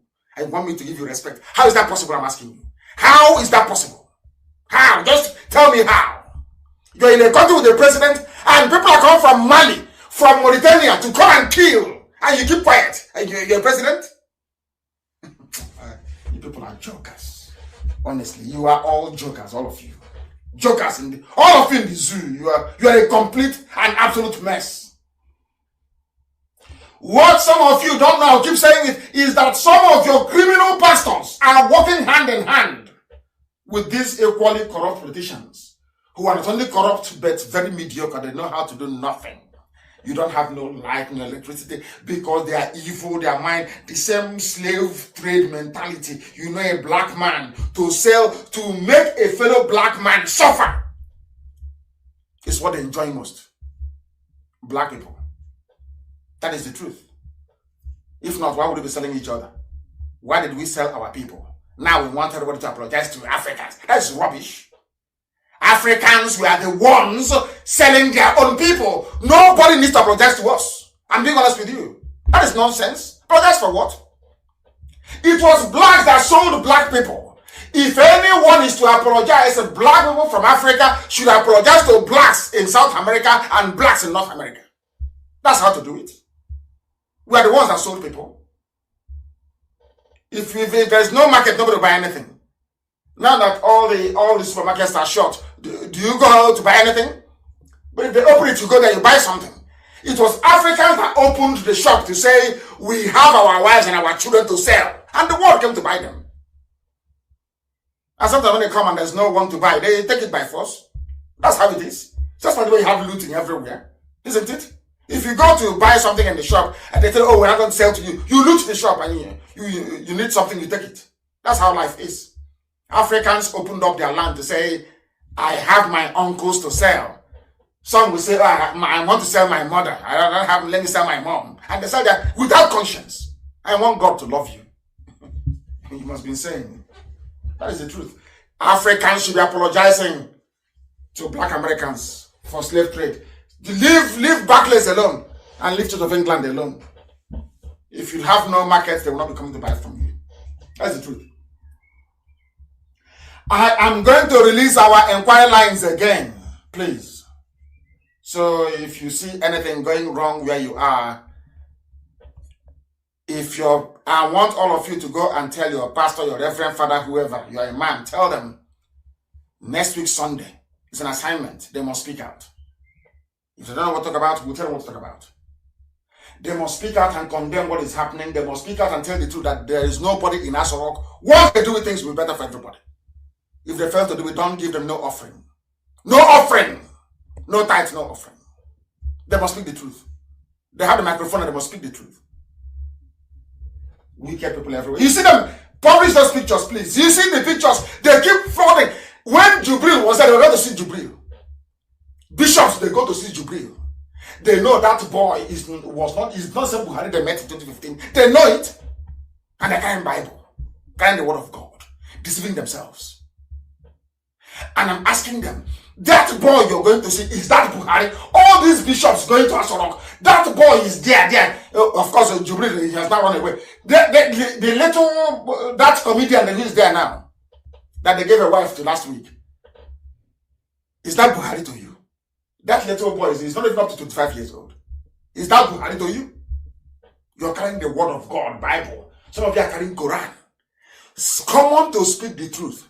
Because you don't want to speak the truth. And Buratai was able to call, not Buratai, who is there now? Maybe Ibrahim Gambari will send their Fulani hit squad in the army to come and kill you. And nobody will enjoy your private jet. And your choristers. You think we don't know? We know now. That is why you cannot speak the truth. And when I tell you the truth, you find it difficult to comprehend. Very difficult to comprehend. The pictures are there. Those that tell you that, and of course, in a way, Buhari is a Messiah because Biafra is coming. I pray 7 times a day. And every day I tell God Almighty in heaven to go become Biafra. I want my own Biafra this year. I don't want it this year. I want Biafra in 2020. I don't want 2021. No, this year. And this is a time for us to work very hard. Do exactly as I tell you and you see what will happen. We must move to Twitter. You can see what Facebook is doing. We must move to Twitter. Before they buy up Twitter as well. We must move. They've done this thing to us before. In Israel, they bought the company using a cover in America to buy it. And they terminated our contract. They tore up our contract as a result of that. They have now bribed Facebook. And Yoruba is working in Facebook. We must go to Twitter. I've been sounding this note of warning. Some of you don't want to hear. We must go to Twitter now. Because something will happen this year. We must go to Twitter to let the whole world know our story. If the world don't know, they have all the money, they have all the media. The Yoruba media is working with them. Because Yoruba is half Islam, half Christian. So Yoruba will always work with the Fulanis. Anybody telling you Yoruba will come and work with you is deceiving you. Yoruba will always work with Fulani forever and ever. That is the fact of life. That's the fact of life. Understand that very, very well, please. Please publish the numbers again on WhatsApp, please. WhatsApp only calls. Tell us what is happening in your church and your congregation. Tell us why your pastor, tell us what your pastor said when you went to the pastor and said, Pastor, why don't you condemn what is happening? And condemn the fact that there's nobody in Asorok. And then you let us know what your pastor says. The numbers are there, please publish it. Publish the number, please, on my page, on my Facebook page, please publish it. Somebody wrote very movingly that I should be very polite to people. I should say what I'm saying, but I shouldn't insult them. Americans bought you as slaves. The Europeans bought you as slaves. The 2 great religions of the world bought you as slaves. Christianity bought you, Islam bought you as slaves. That is the fact. You may want to deny it. You're talking rubbish. But of course, the first slavery was sanctioned by the Pope. That is a fact, historical fact. Go and do your research. Than being a sentimental African buffoon who doesn't reason very well. Go and do your research. You'll understand it. The Pope gave his... In fact, go and Google it if you want. It was the Pope that gave authorization. There's nothing wrong with slavery. And I don't blame him. You have people to sell. Some of you you sold your mothers, you sold your fathers. Some of you came from lineage of slave dealers. Some of you in Abuja. And those of you petition writers with your pen, blue, red, and black. Looking for who to do boy for. Okay, I have something to write. I have an idea. Let me write. Against IPOB. Maybe you give me some money. My rent has run out. So you don't know that? Some of you don't know. Some of you don't know. That is why you are wallowing in ignorance. Because what I tell you is the truth. The truth you will not hear from anywhere else in the whole world. You can, nobody, the truth nobody will dare tell you this very truth. I told America, I went to America, and I was in Capitol Hill, and I told them, every ambassador you send to Nigeria is a multi-millionaire, because they see the truth and they lie to the State Department. I told them in America, face to face, your ambassadors to Nigeria are corrupt. They were shocked and they were looking at me. You said, what is fine? I said, yes. Yes, 100%. Every ambassador from a major country going to Nigeria is a millionaire overnight. They buy their silence. If you go to the dispatch now, from Abuja to State House, from Abuja to the foreign, I don't know what is wrong with these mad people everywhere. They will not listen. They will not listen. And I'm going to turn this line off completely. For these people are mad. They're insane. They are insane. And I will block them. Never again will they be able to call this line. Never. These people are mad. They're insane. Unbelievable. I have never seen. So that is why are making a mess of their lives. I don't understand these people. I don't understand them. I just don't understand them. And I will never understand them until Biafra comes. Perhaps they have been blocked. They will not be able to call again forever and ever. That's how it goes. You're deliberately trying to disrupt the flow of this very gospel that we're preaching. Facebook is having a heart attack. Don't you know that? They're panicking, writing to me all the time. This page is about to be unpublished. We will unpublish it. We are suppressing people coming to your page. We will continue to suppress it. These are Yorubas are the ones doing it. Yorubas are the ones doing it. Very, very sad indeed. Extremely sad. That's how it is with black people. That is why if you... Do you think we start selling each other today? It's from time. If there is no Oyibo to buy, like those that claim they are from... now it's now South. If there is, like a Green Clark, if there is no Oyibo to sell people to, let me sell you to Fulani. That's how they make their money. All those talking about one. That is where they make their money. Of course, it took it's Ecuador. Assange is Ecuador, not Chile, please. It's Ecuador Embassy, not Chile. Ecuador Embassy. Thanks for the correction. I know it's Ecuador, it's not Chile. It escaped my mind. I didn't quite remember. It's Ecuador he was taking refuge. That place he took refuge in, Ecuador, that territory belongs to Ecuador. I remember, do you know Prince Philip, the man you have now as the husband to Her Britannic Majesty, Queen Elizabeth II? He was born in the UK. And then when he was about to be born, the Prince Philip of Yugoslavia was about to be born, the hospital where he was born was converted into a Yugoslavian embassy and was declared Yugoslavian territory because he is not allowed, a future heir to the throne cannot be born outside Yugoslavia. Are you listening to me? The hospital was declared Yugoslavia so that the child prince can be born there. So in the future he could have inherited his throne. That's how things are done. Every embassy is your home. If the police are pursuing you, you run into an embassy, that's the end of it. They can't go in. It's Ecuador, not Chile, please. I stand corrected. Thank you very much for that. Thank you very, very much for that. The name Ecuador skipped my brain. Thank you very, very much for that. A lot of people are calling in to say, I don't want it. Don't call, please. No distraction. No distraction, please. And to tell you the mess you're in, which your pastors will never preach about. Remember the man called Magu? Remember what I told about? A while ago, I told them, I just want to, what is happening now is nothing. They're still holding Olisametu. And I told them, the more you hold Olisametu, the more mess you'll be in. Now, USA has opened investigation into Funtua and the rest of them. And now, Magu is in trouble as well. And I remember telling you live on air that Magu of EFCC is a thief.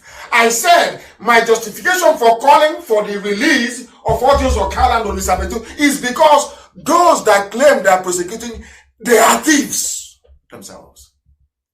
I told you live on air here. And now what has happened?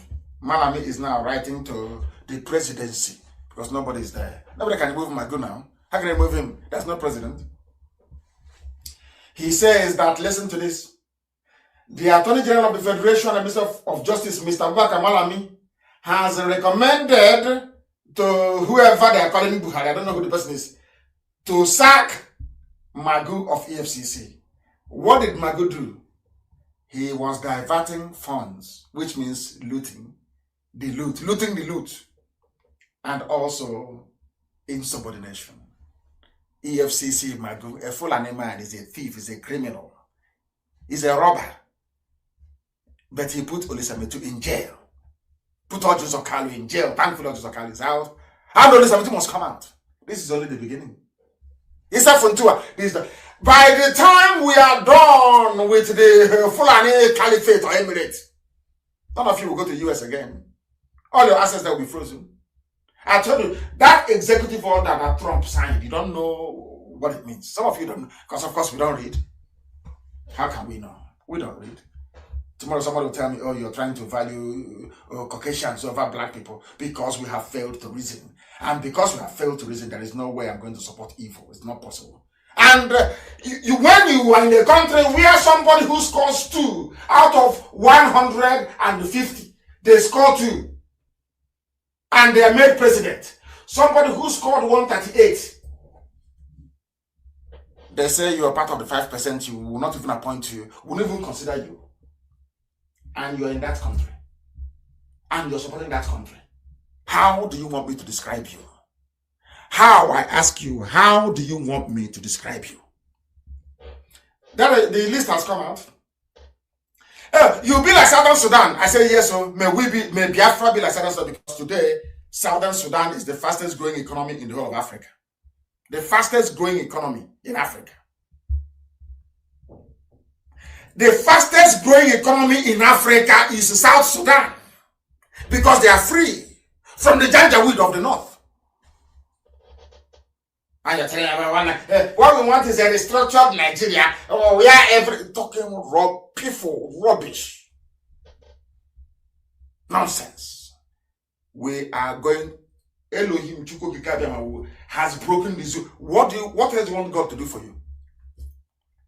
Is it God to come and do a miracle and buildings will come out and Biafra independence will be there? I've given an example with Jericho, the fall of the wall of Jericho. Elohim said, just walk around the wall 7 times. That's all. I'm asking you, you're not going to walk around that rock 7 times, so with your 2 feet, no? Go to Twitter. We need millions of people on Twitter. And then you see how we're going to collapse the zoo.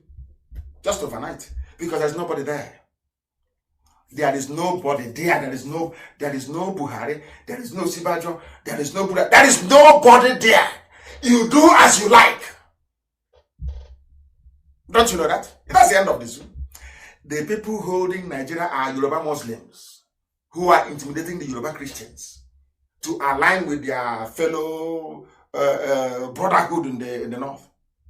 We have a pig somewhere, with his, snout in the trough, a pig. Yes, you are. That's all. So Biafra land is free. We are on our own.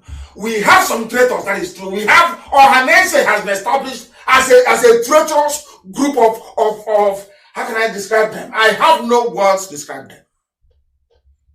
The day their evil will make bare for all to see, that day you will know that these men they don't deserve to live. I'm telling you the truth. Because of them, that is why when your mother goes to the farm, they rape her. Some of your mother won't tell her she's been raped. If our mothers tell us what they encounter in the farms every blessed day, then you will know.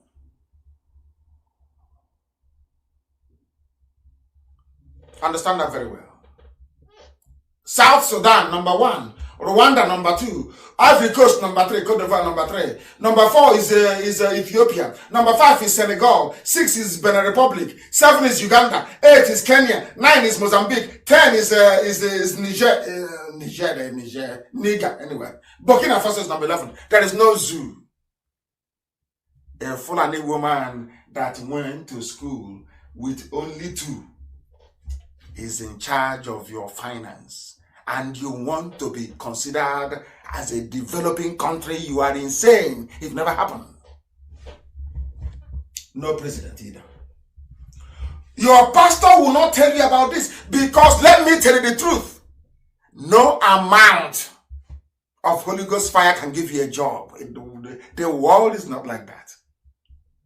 No amount of Holy Ghost fire or quoting of the Bible can give you accommodation. You can stand on the road, that's your potholed road, and pray and, I don't know, call down fire from a mountain. That road will never be built.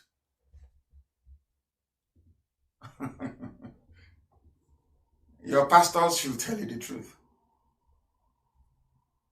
It is governments that create the enabling environment that allows jobs to be created. I will teach the zoo something. You see the railways that are building all over the zoo, apart from Biafran. I was the person that gave them the idea when I was in detention at DSS. I gave them the idea to build railways. Me, Nnamdi Kanu.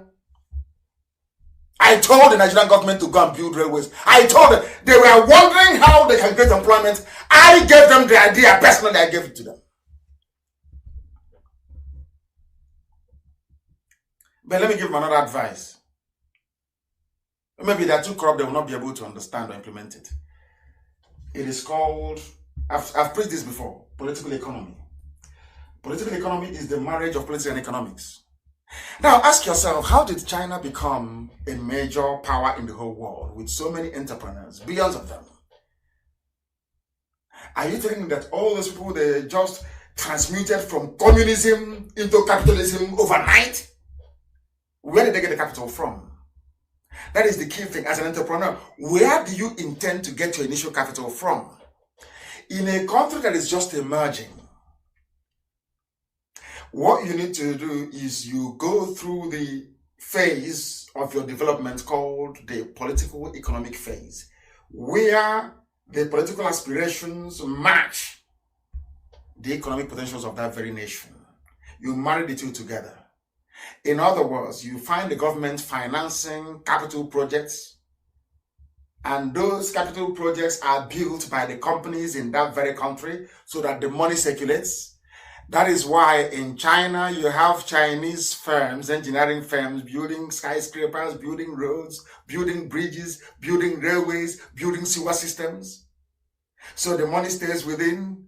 Unlike the zoo, where you graduate nearly 10,000 engineers every year, but Julius Berger, a German firm, has a contract for life. Do you understand? So even your engineers do not have the opportunity to learn to improve on their skills. They end up driving keke napep. Do you see how we have turned life upside down? The meaning of life does no longer exist. It doesn't exist anymore. That's how foolish we are. That was why people are now beginning to realize that Aso Rock is empty. Your daddy GO, they know about this, but they will never ever utter any word. Because, believe it or not, some of these pastors, I said some of these pastors, they depend on corruption in the false federation of Nigeria to continue living large, buying aircraft at their own expense. Let me tell you one thing you don't know. If we do the work we are to become free today, every mega Yoruba church will collapse. Do you know why? People will focus all their energies on developing the land for everybody. And once people realize that prayer and fasting alone cannot give you a job, prayer and fasting cannot give you a house, prayer and fasting can never ever in your life give you a good road, they will abandon them. So for all these corrupt pastors to remain relevant, they need corruption in Nigeria, and they need the broken system of Nigeria to remain in place. Simple logic. Simple logic. Because are you telling me people will be busy? If Oduduwa were to be free today, or Biafra to be free, who will have time to go to church? We'll walk 24 hours a day. We'll be working every day. We'll go to work. And then, only then will you realize that the knowledge of God is a personal encounter. Not something that somebody will tell you about. It's personal. Very, very personal. Very, very personal. Why should a man of God, I ask you, why should a man of God be afraid to stand up to say that the demolition of the Nigerian embassy in Ghana is an affront? An affront. But people will look at it, I don't know where, but they are all graduates. So some of them have PhD. Can't you sit down and ask yourself, why would a restricted area be breached? Not only that, and the buildings destroyed. Why? And the president of the country affected hasn't said anything. What sort of human beings are you people? What sort of human beings are you people? What sort of human beings, I ask, are you people? I don't understand it. I just don't understand it, and I will never understand it until everybody begins to reason like a human being. Until we begin to reason like human beings, I'm telling you. Right now we don't. We do not reason like human beings. We don't. I tell you, it's disgraceful and very shameful. Somebody wrote to me and said, please try to be kind. There are many people that want to listen to you, but you insult people a lot. His name is Victor, because I read every comment on my page. Actually, I do. It's Victor Linus. He wrote and he said, Mazi Nnamdi Kanu, please, we want you to speak politely. We want you to be ruthless and insultless tomorrow. He was writing yesterday. Remember that thousands of people are watching you. I thought I would have said millions of people are watching. He said thousands are watching you. Try to be polite. And I made myself a promise to this man called Victor Linus for actually writing. I said, I will be polite. But before I came on air, they had killed a woman and spread her body parts all over the place in Biafra land. Our mothers can no longer go to the farm. The zoo embassy in Ghana demolished. No speech from the president. No one is saying anything. Instead of a president, you have now the presidency. The head of EFCC indicted. Everybody can loot and steal as they wish.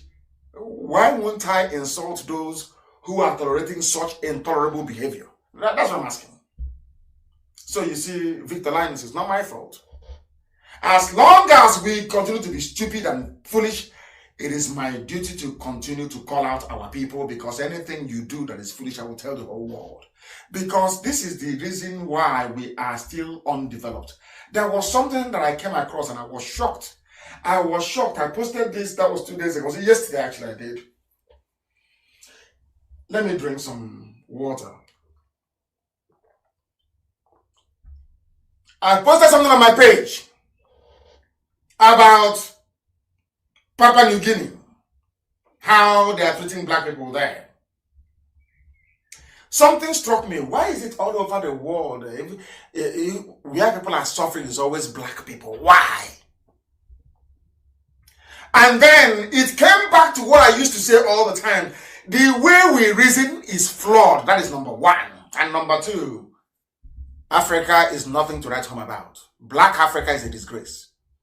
And as long as Black Africa is a disgrace, black people will continue to be disgraced all over the whole world.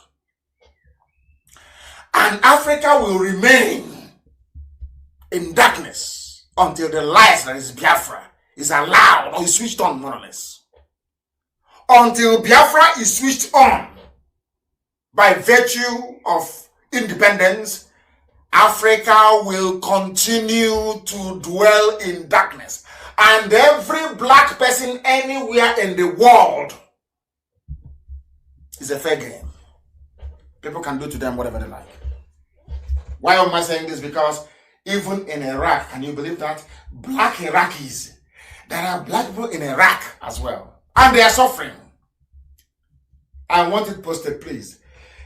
The community, black people in Iraq, these are Iraqis, so they are black, of whom many are descendants of African slaves. We sold them also to Iraqis, as I told you before. Arabs came, they bought us. Europeans came, they bought us. Arabs that came to buy us brought Islam to us. We swallowed it hook, line, and sinker as the blacks we are. The Europeans, after buying us, taking us on the cheap, they gave us Christianity as compensation.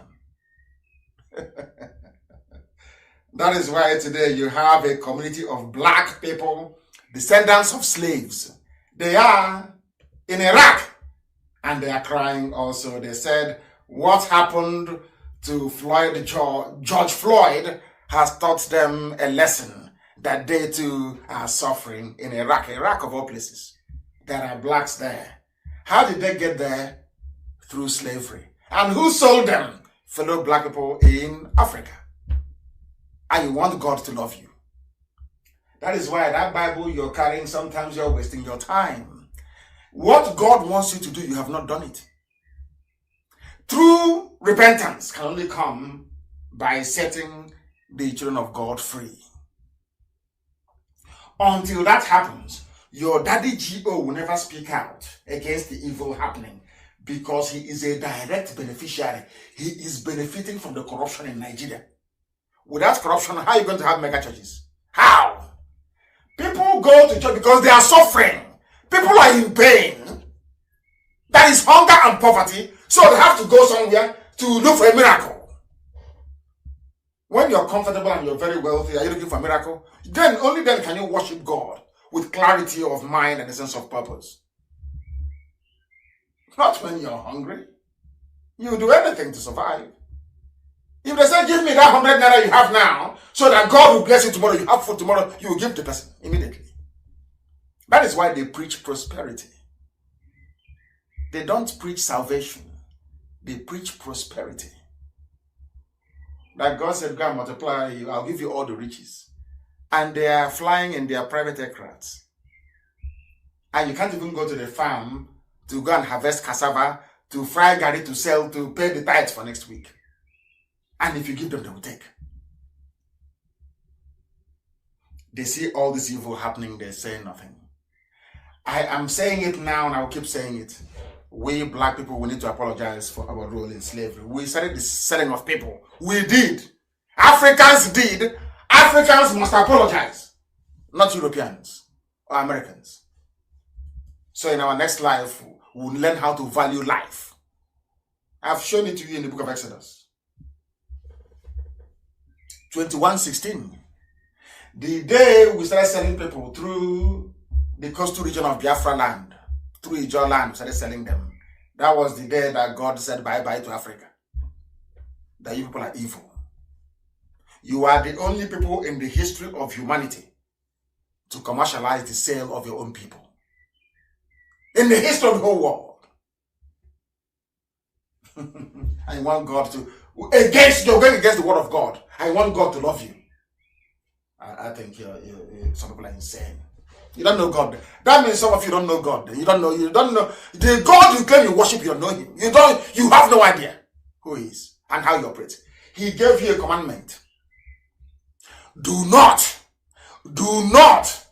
sell anybody. It's here in Exodus. If you sell, your punishment is death. Are we not dying today for selling our people to Arabs and to Europeans? And you still have the temerity to get up and to say Black Lives Matters. Matters to who? To you that sold them? Have you repented in Africa? You that sold them from Africa, have you repented? Have you repented yourself? You have not. You're still selling them. The only reason why you're not selling us now is because there is nobody to buy. So I'm so sorry. In fact, we are still being sold in Libya. Are we not being sold in Libya? Where is this your moral? Where is this your righteous indignation? Where is it? How come you're not morally outraged about what is happening in Libya? Blacks are being sold in Libya right now, right this very second. What have you done as a black man or a black woman? What have you done? Nothing. You've done nothing. You want to go and pray and fast so God will bless you as he blessed your neighbor without going to work, without investing your money. Let me tell you something. Let me help grow the zoo economy. That money you pay as tithe every week, go and invest it in the Lagos Stock Exchange.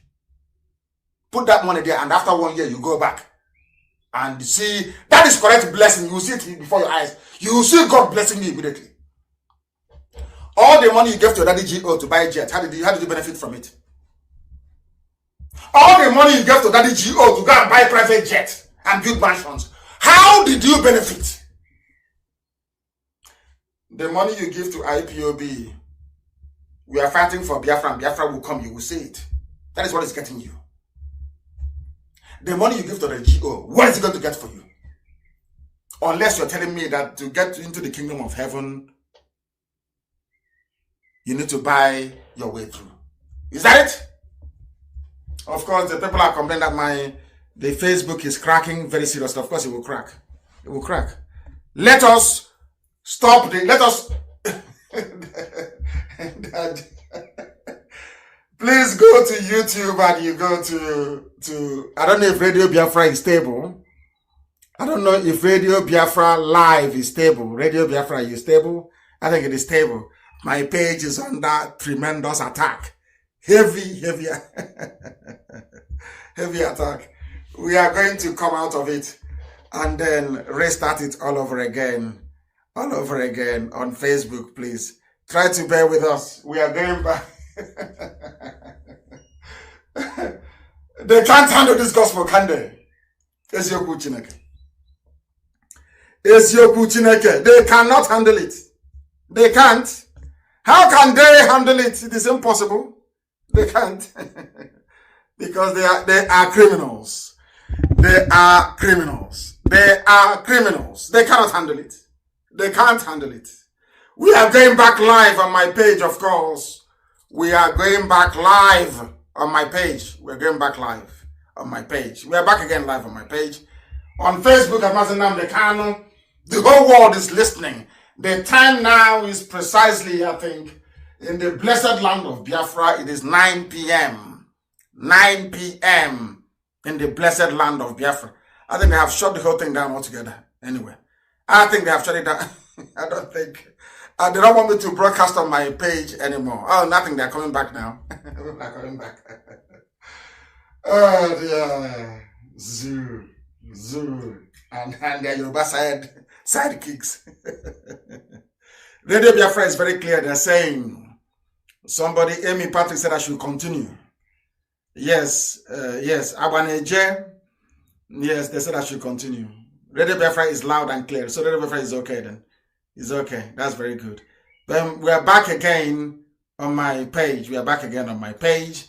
And I don't even know. Now they're not even showing me how many people who are listening. They can't even tell me how many who are listening. That is how terrible it is. They are panicking. They are panicking. They are panicking. Because they have lost it. They have lost it. They have lost it. And we have won as usual. The whole world is listening to us and they're panicking. There are blacks in Iraq, they are suffering, or the blacks in Iraq, and who is responsible for the suffering of black people in Iraq? Africans that sold them, please, not Arabs. Africans that sold Africans into slavery should be ashamed of themselves. They should be ashamed of themselves. They're ashamed of themselves. Everywhere else is very clear, apart from my page. Then we must continue to preach as Elohim has commanded us to. We must preach this very gospel. Now, there was a man that attempted to speak. And I keep asking, why are you silent? I asked the pastors, the religious leaders, those that claim that traditional rulers, how come all of a sudden the Sultan of Sokoto is no longer, Sultan of Sokoto, you no longer speak? You no longer talk. One tried to speak and he said that Buhari is not active anymore. That is Pastor Ayodele, instead of him to come out as a man of God to say Buhari is no longer alive, he said Buhari is no longer active, and we accept. And he said that the government will meet a greater challenge from IPOB. And I'm saying, of course, they will. 2020, hey, they will, oh, they must. They must. I'm planning to leave this year. This year. What am I doing in the zoo? What am I doing in the zoo? What am I doing in the zoo? They brought out one idiot to say that South, you know, at least as I wrote, we have cured them of the disease of Niger Delta. Darkness inside darkness. And that is why the waters of the Niger Delta, as they used to call themselves, is black, polluted, and very filthy. Because you said you are Niger Delta, which is black, darkness, a delta of darkness inside Nigeria, which is darkness itself. Double darkness, only you. And you want to be developed. You have cursed yourself already. Now they have run to South. Now this Pastor Ayodele is telling you that the zoo is being on a time bomb. Why won't it be on a time bomb? Why not, I ask? Of course it will be on a time bomb. Why shouldn't it be? The question about if we are going home this year. Or the zoo.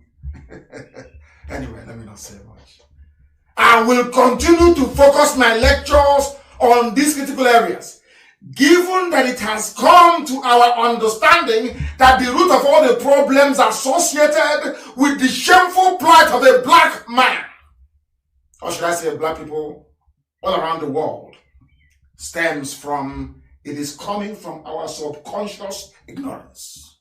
A black man is ignorant, subconsciously is ignorant of the facts of life. And what they have done is to wrap this very cleverly in this religion. They put it in religion, they wrap it. And that completes your stupidity. They take something and they wrap it in religion. That completes your idiocy. Religion cannot give us anything in life. It can only give you the grace of God. It cannot give you anything. Religion cannot give you nothing. Absolutely nothing. Only grace of God can. And grace of God is not the same thing as religion. There are people who don't go to church. They don't go to synagogue. They don't go to the mosque. And they are holy. Holier than those that go to all these places. If you don't know, let me tell you. We must continue. We need to continue. And as I said earlier, I want to crystallize, I want to substantiate the assertion I made earlier. I want to make it abundantly clear. They are hacking and attacking my page. My goodness me. Listen very carefully, please. Church of England and Bank of England apologize for historic slavery links. Anglican Church is saying today that the fact that they dabbled into slavery is a source of shame. Anglican Church, where some of us were baptized in. As soon as they stopped buying slaves to sell and make money, they told you Jesus is Lord. Hey, Nisioji, black people, may the good Lord have mercy on us.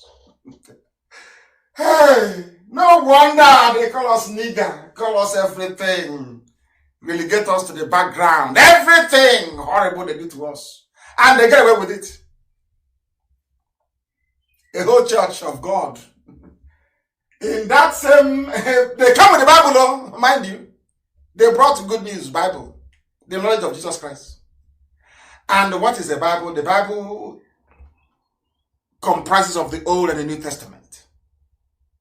And these people, these Europeans that brought us this Bible, inside that same Bible, in the book of Exodus 21:16, Deuteronomy 24:7, the same Bible they gave us when they came, that Bible said, you should not sell anybody. It's in the Bible. Because once you're a Christian, automatically you follow the ways of Jesus Christ and then you're a Jew. That's what it means. You practice the religion of Moses. The same way that Islam to an extent, practices the religion of Moses till tomorrow morning. That's what it means. That Bible that they brought and said, remember we used to call the Bible the good news. This good news we are bringing you salvation through Jesus. Nobody's doubting that. But inside that Bible it says you should not buy or sell anybody. After buying us and selling us and making money out of us and building beautiful cathedrals, beautiful churches, beautiful roads and cities, with our bones and our flesh and our blood, they said to us that the road to salvation politically and economically lies in the Bible, which is a lie. A big lie, of course it is a lie. Today the church is apologizing. Church of England is apologizing. The church where some of us were baptized is apologizing for dehumanizing us as a race. Do you see where I have a problem with the brain of black people? It is not one priest or two, as it was with the Roman Catholicism and pedophilia. Not one or two.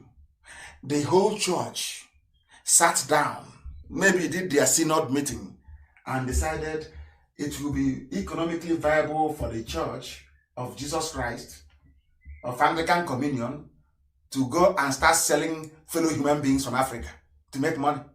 A church. And as they were selling it, they were establishing their personages, establishing their churches, telling us they brought us good news. Black people. And this your G. Black. God, it happened. The Church of England, which is Anglican Church, Anglican Communion, apologize for their historic links to slavery. We are ashamed, so says the church. We are ashamed of doing something that God said you shouldn't do. And that thing was contained in the same Bible you brought to us to say this is good news from Jesus. And that good news from Jesus, Jesus said you shouldn't sell your fellow human beings. And you did, you made money from it. And after, I don't know, maybe 130 years, you're not apologizing. And we are still going to those churches.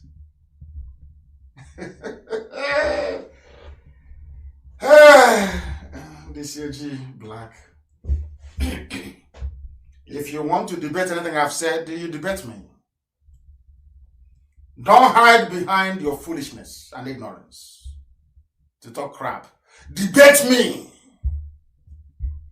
so I can swallow you alive with facts and figures. I'm ashamed, honestly speaking. When I tell you that the problem we have is in our brain, now you can understand it. So all these years, we've not even read the Bible very well. That's what it means. Now, it's only now that the Church of Anglican Church is now saying, please forgive us. And I expect the Roman Catholic Church to do the same. It was a Pope who announced slavery. A Pope of Catholic Church who announced it. It is the truth. Historical fact. That is what I preach. Historical. Take your useless sentiment to the grave. I don't give a damn. I preach the truth. Here is so good.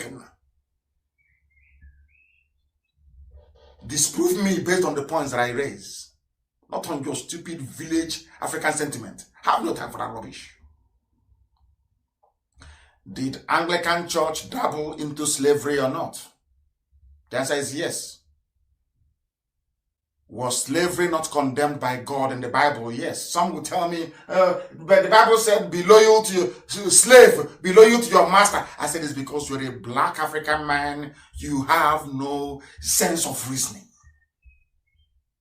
Do you know what is called Igbo Dibo? Have you heard about that before? Apprenticeship. That is what the Bible meant by an apprentice, be loyal to your master, not slave. Not slave. I don't know where these dumb people are coming from. Where they're coming from. Igbo. That is why you have Nnamdi, my master or my lord. When you go to Ochanjamaka, when you go to Ariaria, and you're doing apprenticeship, it's Igbo. That's what we call it. To be a slave, it can be translated into slavery. It doesn't mean literally you're the person's property, no. It means you're serving a master. That's why you call somebody my Lord. It doesn't mean they're Lord in heaven.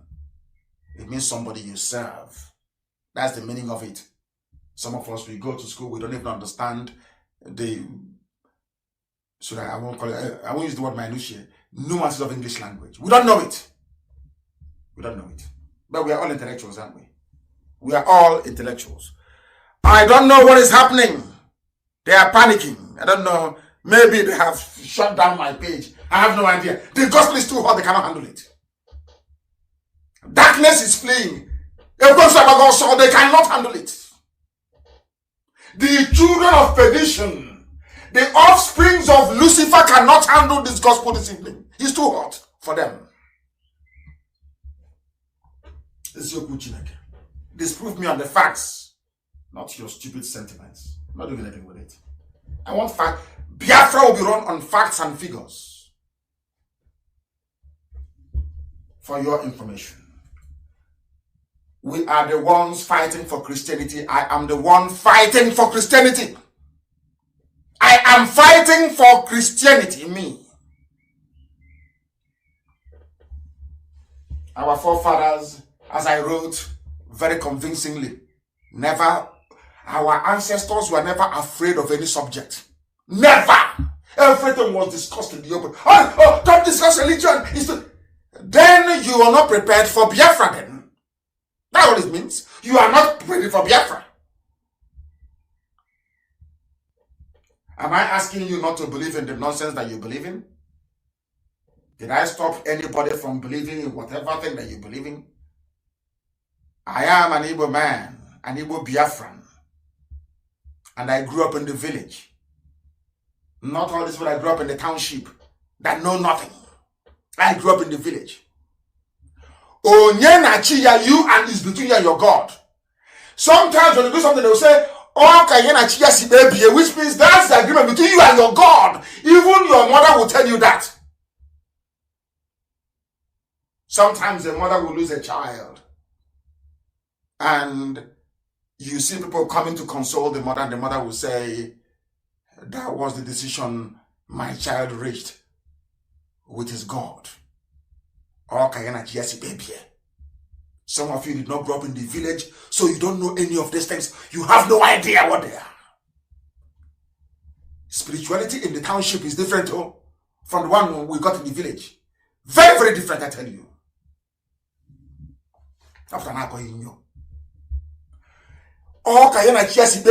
That is the decision he reached with his God. Even your mother will say it.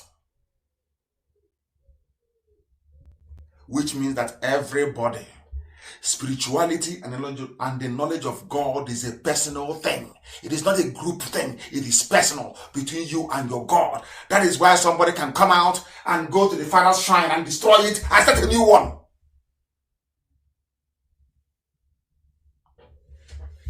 Now we start. Don't discuss religion. That was how they deceived you. That was why for nearly, should I say 300 years, you never knew, it never occurred to you that slavery is in the Bible, that God said no to slavery. Even the person that brought the Bible to you, he knew it was there because they wrote it. They gave it to you. Open the words. Salvation is come from Jesus Christ. Jesus Christ is salvation, yes. Of course, we know that. But then they never showed you where he said that what the English were doing was wrong. What the Same Anglican Church was doing is wrong. You give us Bible with one hand, you take us as slaves with another hand. Now you're apologizing. These are the people. Had people not debated religion, do you think Anglican Church would apologize? Had people not debated religion, do you think that all those pedophiles in Catholic Church would have confessed? Do you know how much the Catholic Church paid in compensation? Google it. So if they say, no, don't discuss religion, so that means you are now allowing pedophiles to molest our children. Because nobody should discuss religion. Who told you that in Biafra land? Who gave birth to you? Everything will be discussed. everything will be discussed. We cannot hide under superstition and ignorance to talk rubbish. In Biafra land, everything will be out in the open. That is the type of country we want to run. For your information. For your information. You can believe in whatever thing you want to believe in. That is your business. That is your business. But I'm just giving you the facts. That the religion that you claim you believe in came through slavery. They took you as slaves. For your information. Go and read it. Read up on it. For your information. In my village, they haven't done more. There are women who stay by the river. They worship a goddess in the river. There are some houses you go to see a woman who draws snake on the wall. Does that make them a less of a human being? No. That is who they want to worship. That is their business. Don't impose it on me. I won't impose mine on you. Don't impose yours on me. That's all. Onyena chia. I don't know how many times I will explain this all the time. Onyena chia, for your information. You go to church and you hand over your hard-earned money to somebody to go and buy a private jet. Are you not insane? Are you not an idiot? In the name of paying tithe. Are you not a complete idiot? And when I bring palliative, you want to share from the palliative. How many did your pastor bring to you? How many pastors shared palliatives? I'm asking you. How many shared it? I spent 50 million. How many of your pastors shared palliatives? I'm asking you. Go and buy the more jet now. And the gates of heaven will open for you. And you walk in. Mad, black people everywhere. Do you know the funniest thing? Even Christian Association of Nigeria, they don't have ordinary Twitter handle. So all the killings being done is nothing. They depend on newspapers writing their press statements for them. As we are suffering, IPOB is suffering, spending over $100,000 every month, fighting the Satan that is zoo, fighting for the lives of Christians. I have published a letter that I wrote many times to Trump and to Pompeo that prompted them, in fact, in line with no, there are other people who are working. Let me put it that way, please, before they start complaining tomorrow. I send them the Kanu to glory for something. I write, go to my Twitter handle, you will see Christianity. Every blessed day, I fight for Christians. Every day. You that you're a Christian, are you on Twitter? How many times have you tweeted any world power to say Christians are dying? Are you on Twitter? I'm asking you. A whole Christian Association of Nigeria is not on Twitter. I'm the one that tweets for them. And people are dying, they cannot do anything about it. They cannot do anything about it. That is how daft some of them are. There are good men, of course. There are good men of God. I'm not saying that. If I think Coca also spoke again, was it yesterday or today? He is outspoken, I said it. He's outspoken. Bishop Coca, the Catholic Bishop of Sokoto. Hassan Coca. Very outspoken. He spoke again yesterday. I like him. He speaks out. Most of the priests that helped Biafra till tomorrow, they're all Catholics. Mostly from Ireland. I like them. I respect them. It doesn't mean if I say something wrong, I will say it. Please. Please. Alleged Christian, let me remind all of you, and I want to post it. Alleged Christian persecution. Presidency accuses IPOB of misleading the United States and the United Kingdom. Not Christian, not CAN. IPOB. IPOB. The presidency of the zoo is because we did a lot of work. And it's still ongoing till now. And some idiots will rise up and stupidly and ignorantly try to accuse us of being anti-Christian because they are foolish. Very, very foolish people. Foolish. What I have done for Christians in Nigeria, all the bishops put together have not done half of it and can never do not a billion years. Over $100,000 every month. And instead of some of you to be grateful, you are busy talking rubbish. See if you're insane. Who is fighting for Christians if not IPOB? Who is fighting for Christians if not IPO on a consistent basis? Because you people, you are black people, you fight for 1 week and you give up. Why are you not on Twitter? Because you cannot post selfie on Twitter. It's serious, it's a serious platform. Are you on Twitter? So you don't know that you can reach world heads of state via Twitter? You don't know that? Oh, goodness me. When the zoo presidency says IPOB is carrying this Christian matter on their head and lobbying governments of the world, some of you did not say it. You didn't say it, did you? We are spending our hard-earned money to try to make your lives better, to keep you safe in the zoo, and you're not grateful. You cannot be grateful. Something that your daddy Gio has never done and can never do. Are you telling me that Adebo, any of these people can bring out $100,000 a month to lobby to fight for you? I'm asking all the Christians in the zoo, God, Nigeria. Tell me the church that will bring out 100,000 every month to lobby and to fight for Christians. How many of you will do it? IPOB does it every month. Yet you're not grateful. Typical black people, ungrateful people, a country of hypocrites. That was all your so-called GOs, they were there, and IPOB was proscribed as a terrorist organization. Yes, all of you were there. Did you say anything? Did you do anything? No. But Mietiala is killing.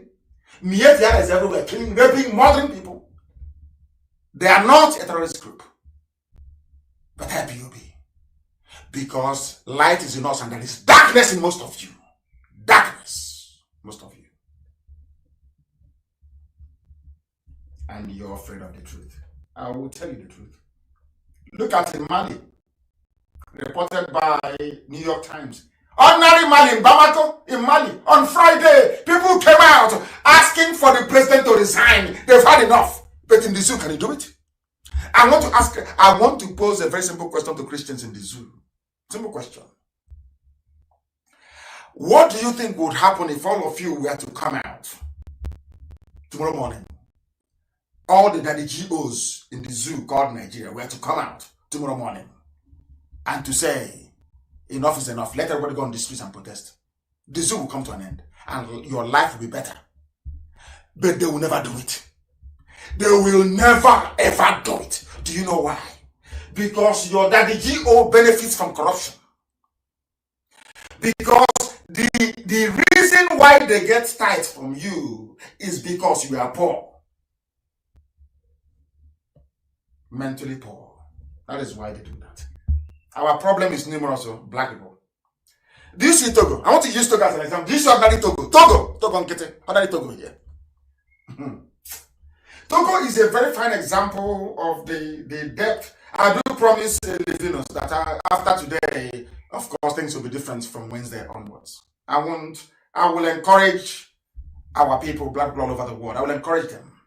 Let me do that thing that some of them say I should do. But for tonight, I will say the truth. Look at Togo.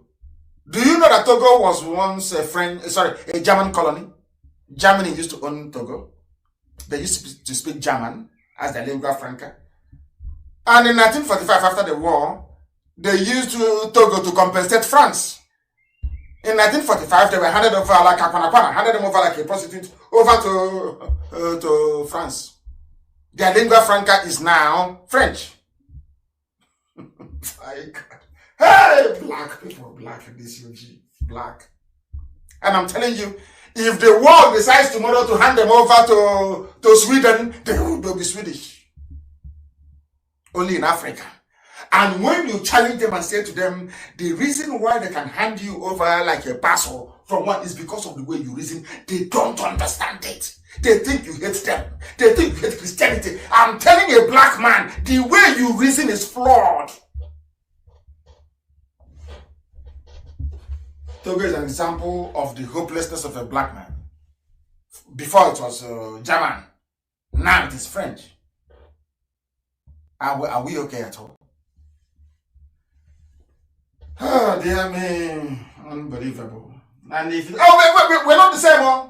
I'm from South. I'm from East West and South. Despite the fact that it has no meaning. Somebody I was discussing with China Samon, and he reminded me of something very important. Those who want to say, oh, I asked somebody, why do you want an Igbo nation alone? He said, Igbo, where they speak Igbo only, so we can be Igbo people just one. And I asked him, let us count. I asked him to start. He said, nah. And then he reminded me of something. You see one, the figure one in our counting for Igbo Biafran, so the same one is called Nge. It is called Otu. It is called Na. It's called Ofu. The same one. So does it mean that all the people that call one Nge or Na, they are not the same people? They are different. One is from Benin, the other one is from Ado Ekiti. In Ibeku we say Nge. In Ongwa they say Otu Na. So does it mean Ongwa people are from maybe they come from Jukun? Do you see how free some people are? That language is not the determining factor as to who you are. For us, if your mother ties two-piece wrapper, you're one of us. Because culturally we are affiliated. Or we have cultural affinity. That's the case may be. We live in a space where, in the zoo, where historians deny us history. There was a time that my friend Femi Fadikayode wrote something about, I've been having sleepless nights. I've not told anyone. I've not even told him. He wrote something about Yoruba. Not their name not being Yoruba, but is Oduduwa. It's been on my mind. And I've been researching. You know, we read a lot. I've been researching. And I stumbled upon an old Biafran map. And it was very, very... I don't know, it was an eye-opener, to be honest with you. And I give it to them. I would say that some people know, since Fanaka knows, maybe some other people know. But I'm sure that most of the thieving pastors you have in Oduduwa land, they do not know this either.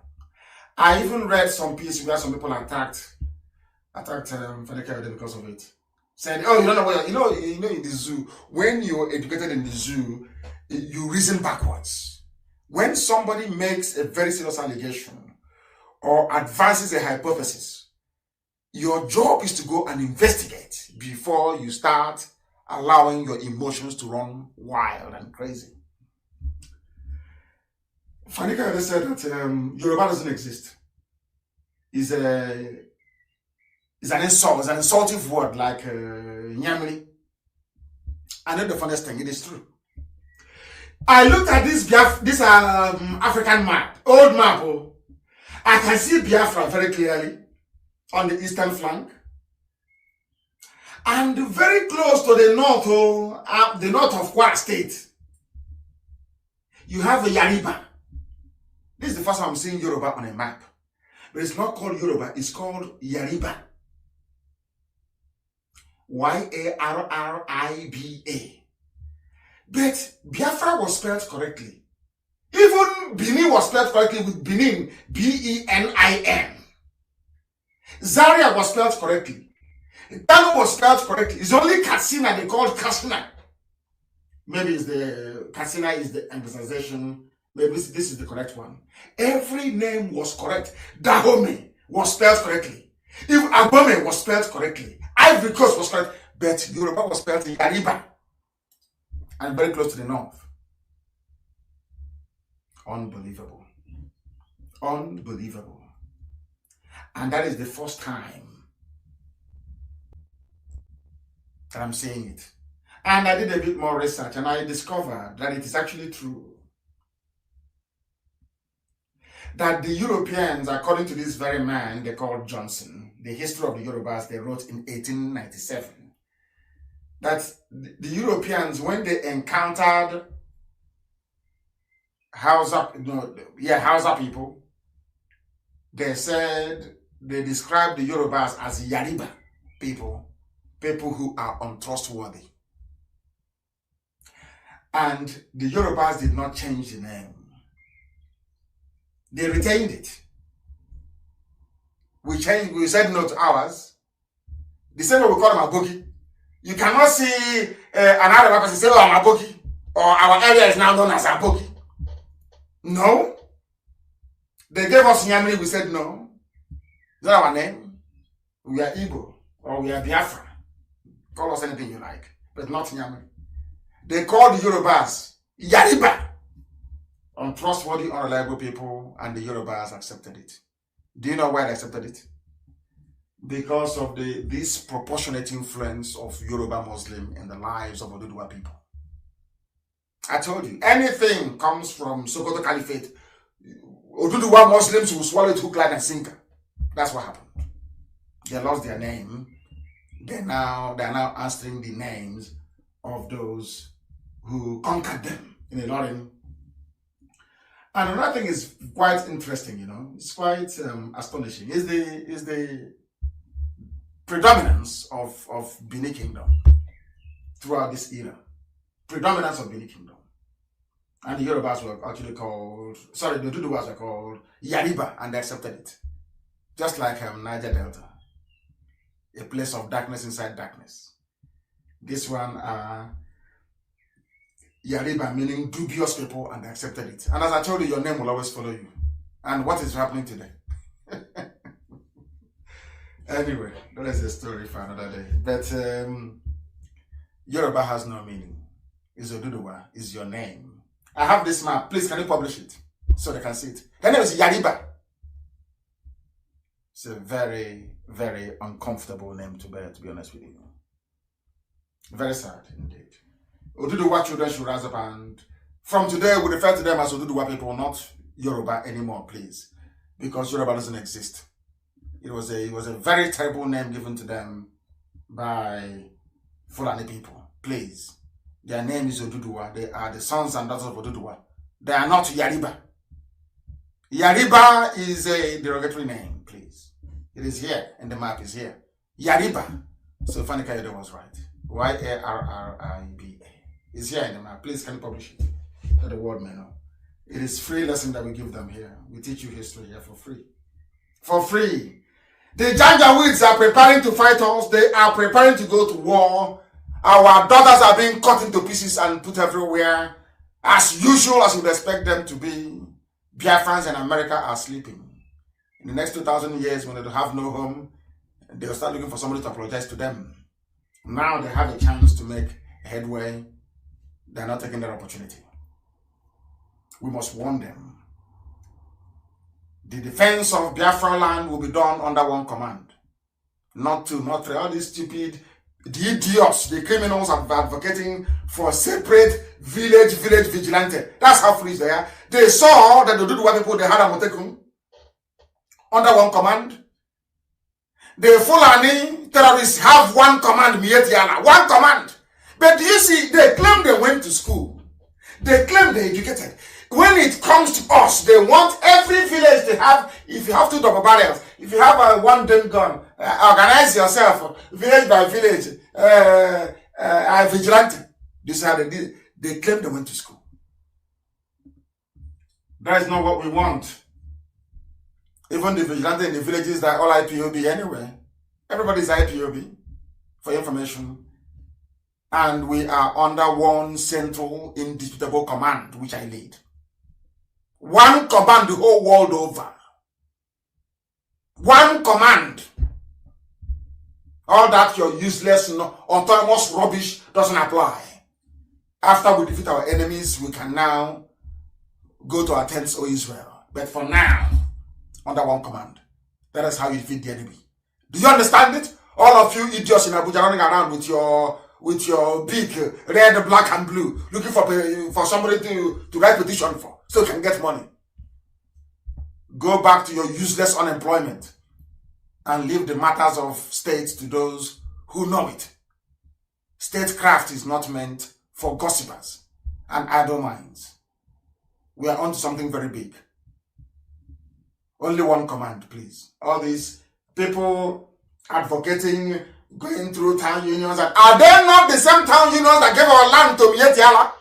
Not the same people? The same president general and the same traditional ruler? The same people. For your information, please. We have gone past that era of nonsense. We have decided to move on, and that moving on entails us doing that which is right before God in heaven and man on this very earth. We have come very close to the end of our proceedings today. And for those of you petitioning me and saying that I should be nice to black people, from Wednesday I will be. And let me see if you have changed sufficiently. If you have not changed, I will return to this style of broadcast. If you don't know. But from Wednesday, I'll give you a chance. I will praise you, and I will expect you to do that worthy of somebody who is under praise, so to speak. But wherever you are, whatever thing you're worshiping is entirely up to you. Biafra will be a secular state, but the foundation that you don't see will be anchored on the 10 commandments of the Most High. Biafra is a godly nation. It is a kingdom of God on the face of this very earth. We cannot deny that. We cannot deny that. And the 10 commandments will guide us always. Always, always. I said always, without fail. And you see what God is going to do this very year because of it. How do you think we manage to raise money to do all the things that we do? When an Igbo man cannot, an Igbo man cannot give you money, you know that very well. It's not possible. That's where they are. Go to America and go and do fundraising. Go and do fundraising in America, see what they will do to you. They have cut us off again on Facebook. The gospel is too hot for even Facebook to take. Way too hot for Facebook. I thank all of you for listening. Nobody loves you more than we do. I'm being honest with you. And maybe it is about time that we tell all the GOs to start paying us at least some of the money we have been spending on championing and campaigning for Christian rights all over the world. Very, very important to do that. I thank you all very much for listening to us this very evening. And as always, Biafra is our religion. When they ask you, what is your religion, you tell them Biafra. Biafra is our religion. Here on radio, Biafra is where we worship. And we worship the only one true living God. The God of Eri. The God of Abraham, of Isaac, and of Jacob. The same God that David worshipped. The same God that Jesus Christ worshipped. And might I also add, the same God that even Prophet Muhammad called Allah. Indivisible. One God. And under whose command and grace we do all that we do. Let me repeat. Biafra is our religion. Here on radio, Biafra is where we worship. Because Chukwu Kika Biama Promi Henine Adonai.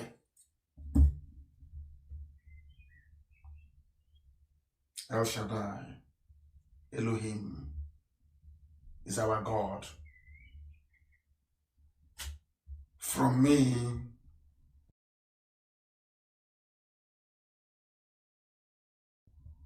from here, it is. All right, so we have come to an end, and I have to appreciate all of you for joining us in this wonderful program. Please don't forget to like the video before you go. I really appreciate all of you on the comment section. Dozier, God bless you. You have been very active on social media, on the comment section. You know, I love the fact that you are here. Thank you so much, Dozier. And my bestie, good afternoon, Mazi Kai report, the cool guy of our own time. Okay, thank you so much. Holy. That is all for now. God bless you. God bless you. Please join us on our program because we are going to start another program in our main platform very, very, very soon. Maybe in less than an hour or an hour time. Keep your eyes on that. And don't forget to subscribe to the channel in case if you are new. And I want you to also make sure you like the video. If you have not done that, please do like the video.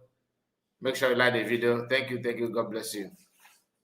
And I hope that, okay, I think if there's anyone that want to add, maybe you have anything to say, you can also do that. But for now, we are going to draw the curtain close. See you again. Bye-bye for now. God bless you. Take care.